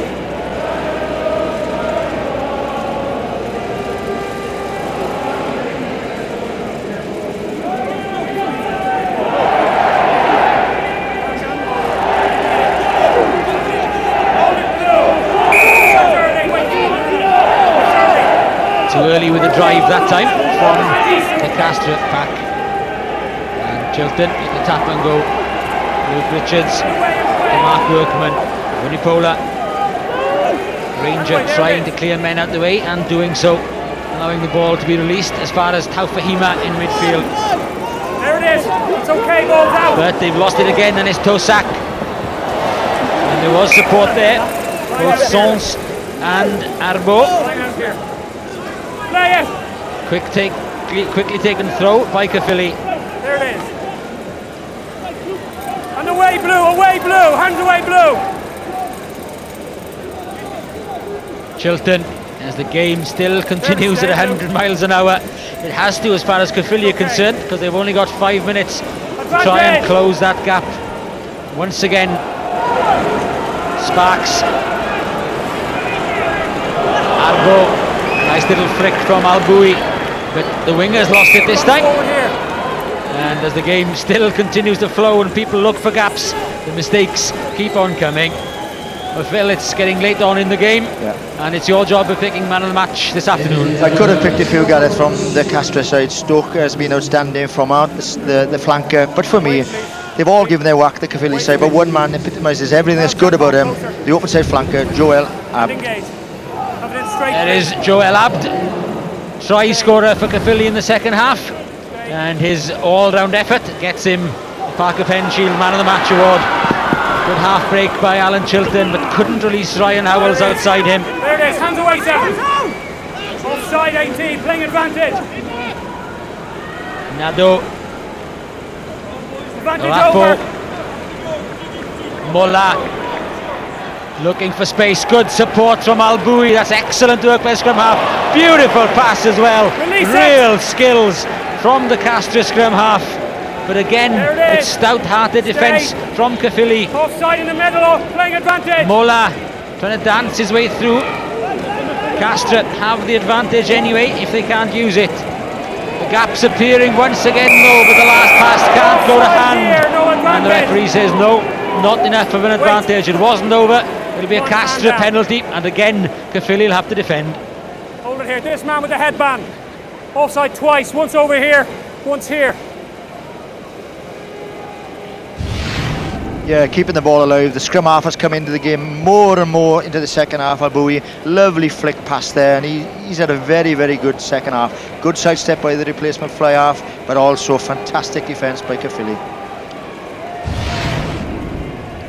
Kick for the corner means a line out just 5 metres from the Caerphilly try line, and that's right in front of the Caerphilly supporters again. They try and raise their voice so that the defending team will pick up the effort for the remaining 3 minutes. Straight over the top from Vigneaux, but an unforced error from Workman, and the pressure still on Caerphilly. And that's what tiredness does for you. He's absolutely exhausted. Another one who's given 100% this afternoon, but he's absolutely on his knees. Wait, please. Wait. No, balls away. Wait. Well, they won't be celebrating a win, but the team has done them proud. Very difficult to defend here. Wide expanse out there. They're very, very tired. Somebody come on an angle run here. It's so difficult to stop. First of all, perhaps number 8 going. Here he goes. Taussac with a pick-up, drives for the try line himself. Can't get there, but Albouy gets it away to Sons. The missed pass in midfield. And it's Arbo who's come off the far wing. And it's Laurent Arbo who crosses to take Castres up to 40 points. And it is an emphatic victory for the French team.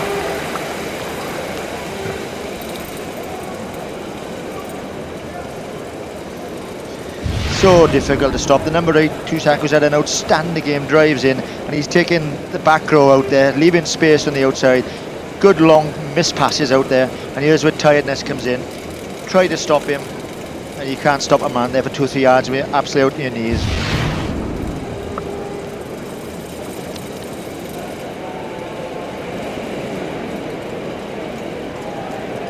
Teulet has departed the field with 15 points to his name. So Mathieu Sons takes over the kicking duties.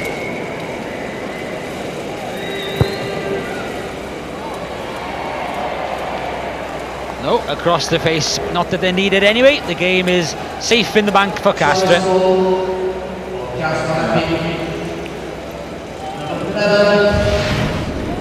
There's the long pass. Cuts back inside. The Caerphilly defender tries his very best, but you know, a yard from the line, when you've given your all for what, 79 minutes, you're not going to stop a strong man like that.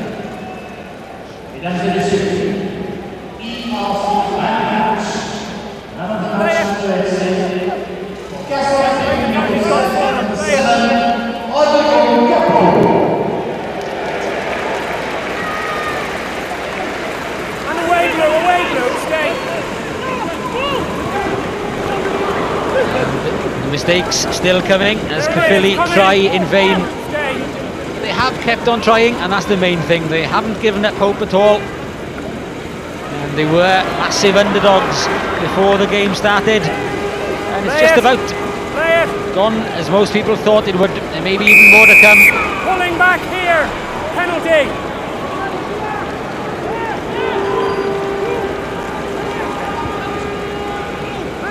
Still not over yet, even though we're in injury time. Yeah, and for me, I'd love to see the referee blow here now, not to see, you know, Castres have another try and rub salt into the wounds.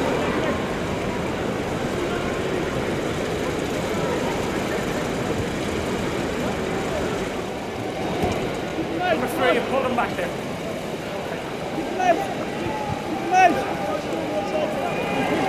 It's just a matter of how much time will be added on now for injuries and stoppages. In you come, please. Don't throw it till they're in. In you come. It's Jalil Narjissi, Moroccan hooker. No, fellas, you can't peel before the ball's thrown. So Moroccans, Frenchmen, Argentinians, and the Uruguayan and an Englishman make up the mix for Castres, who will be the Parker Pen Shield winners of 2003.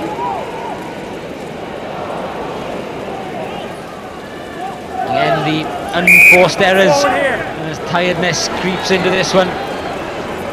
I tell you what, Caerphilly have made more mistakes in this match, Gareth, because they've been under so much pressure. You know, Geraint Lewis would never drop a ball like that, but under pressure, people putting, you know, closing the space down, another knock on, and this could be another try from Castres, which will be sad for Caerphilly.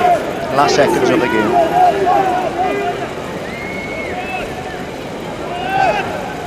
Albouy, he's had a very good game as well. Scrum half for Castres.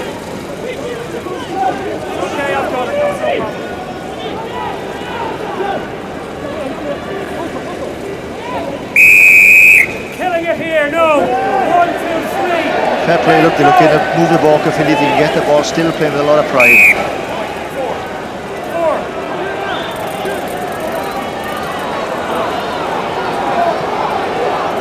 The word for David Barrier. It was an illegal barrier at that stage.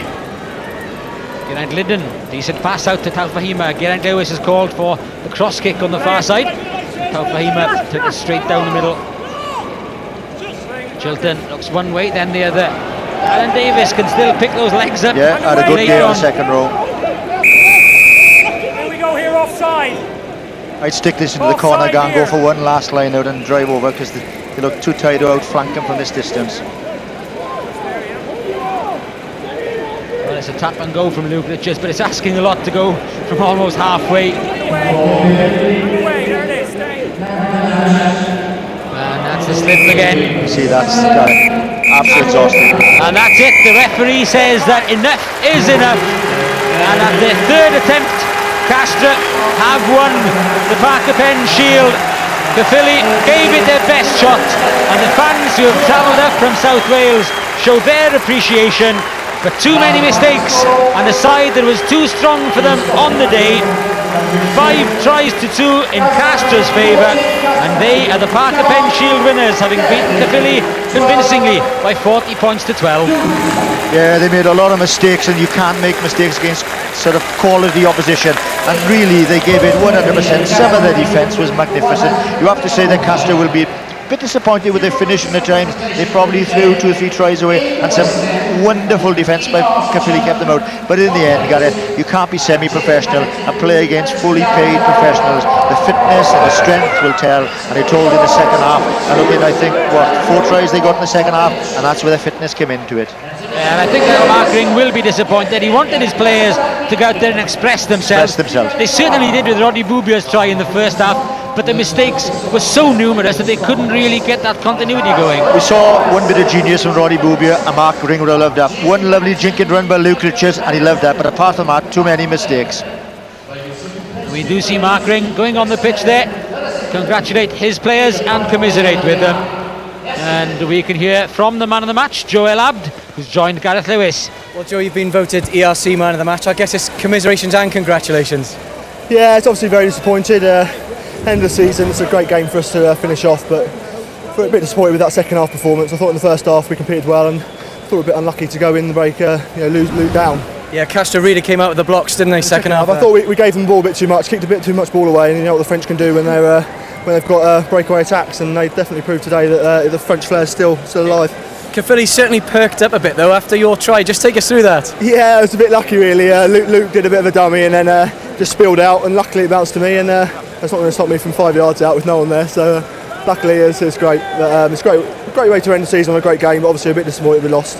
But Castres are a great side, so certainly a great way as well for Caerphilly to end their status as this level of Welsh rugby, isn't it? It's the last time the club's played in the Premiership, and it's a great way to finish it off. I know all the committee and the coaches are having a great day, as you can hear them now. So it's a great way to finish it off. Obviously, we're disappointed, but again, I don't think it's too bad losing to a great Castres side. Joe, well done. I'm going to hand you over to Fabrizio Gardaniello of ERC to make the presentation. Well done.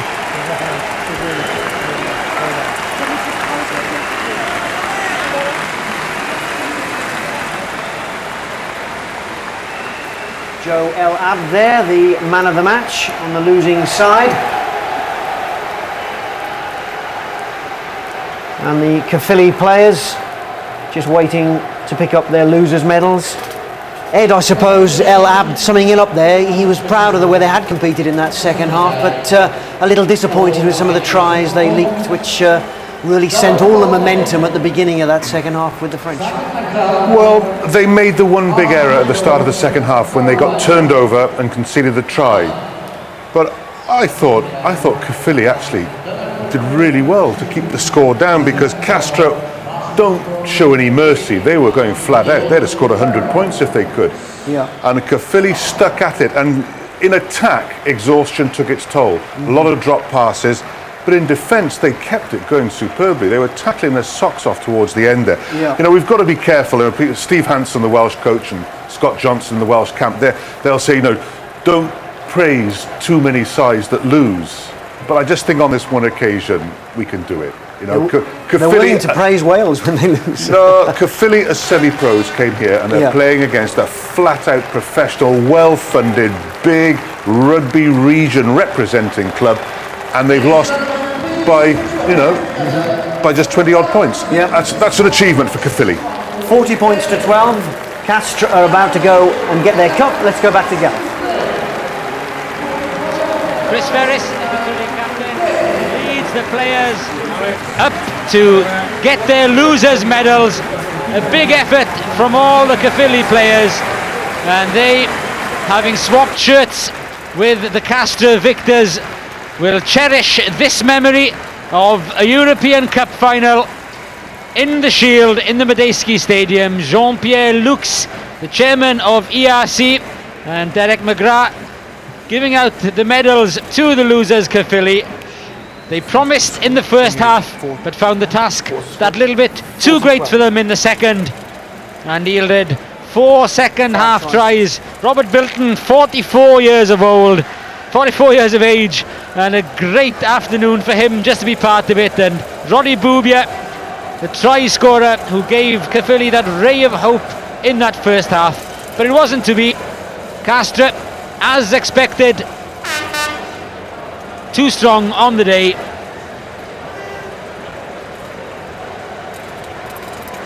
It's been a great experience though for Caerphilly.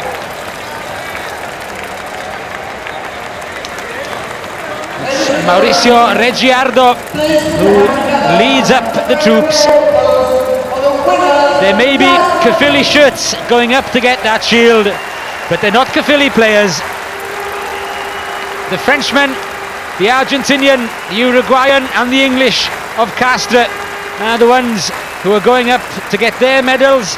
There is the Argentinian Rodrigo Capo wearing 7. The rest of them having swapped their shirts with their Caerphilly counterparts.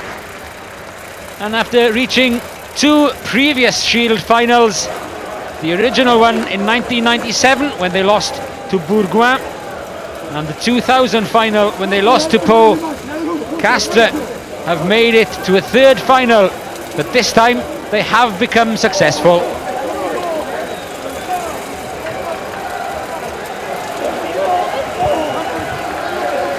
An all-French European final in Dublin, with Toulouse being winners for a 2nd time, followed by French winners of the Parker Pen Shield.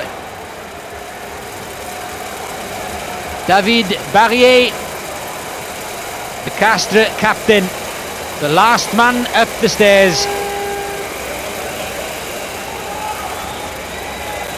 Bides his time because it is a crowded podium up there, but he won't mind. He'll milk the applause and enjoy the moment.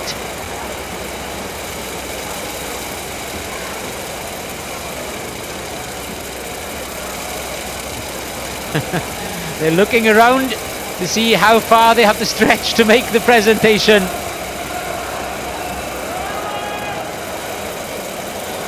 Jean-Pierre Lux is somewhere there in the background, believe me, the chairman of ERC.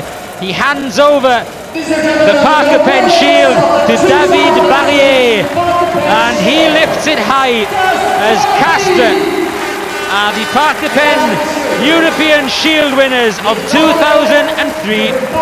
5 tries to 2 against a valiant, plucky Caerphilly team who battled their cause for Wales, but found a French team that were too good for them on the day.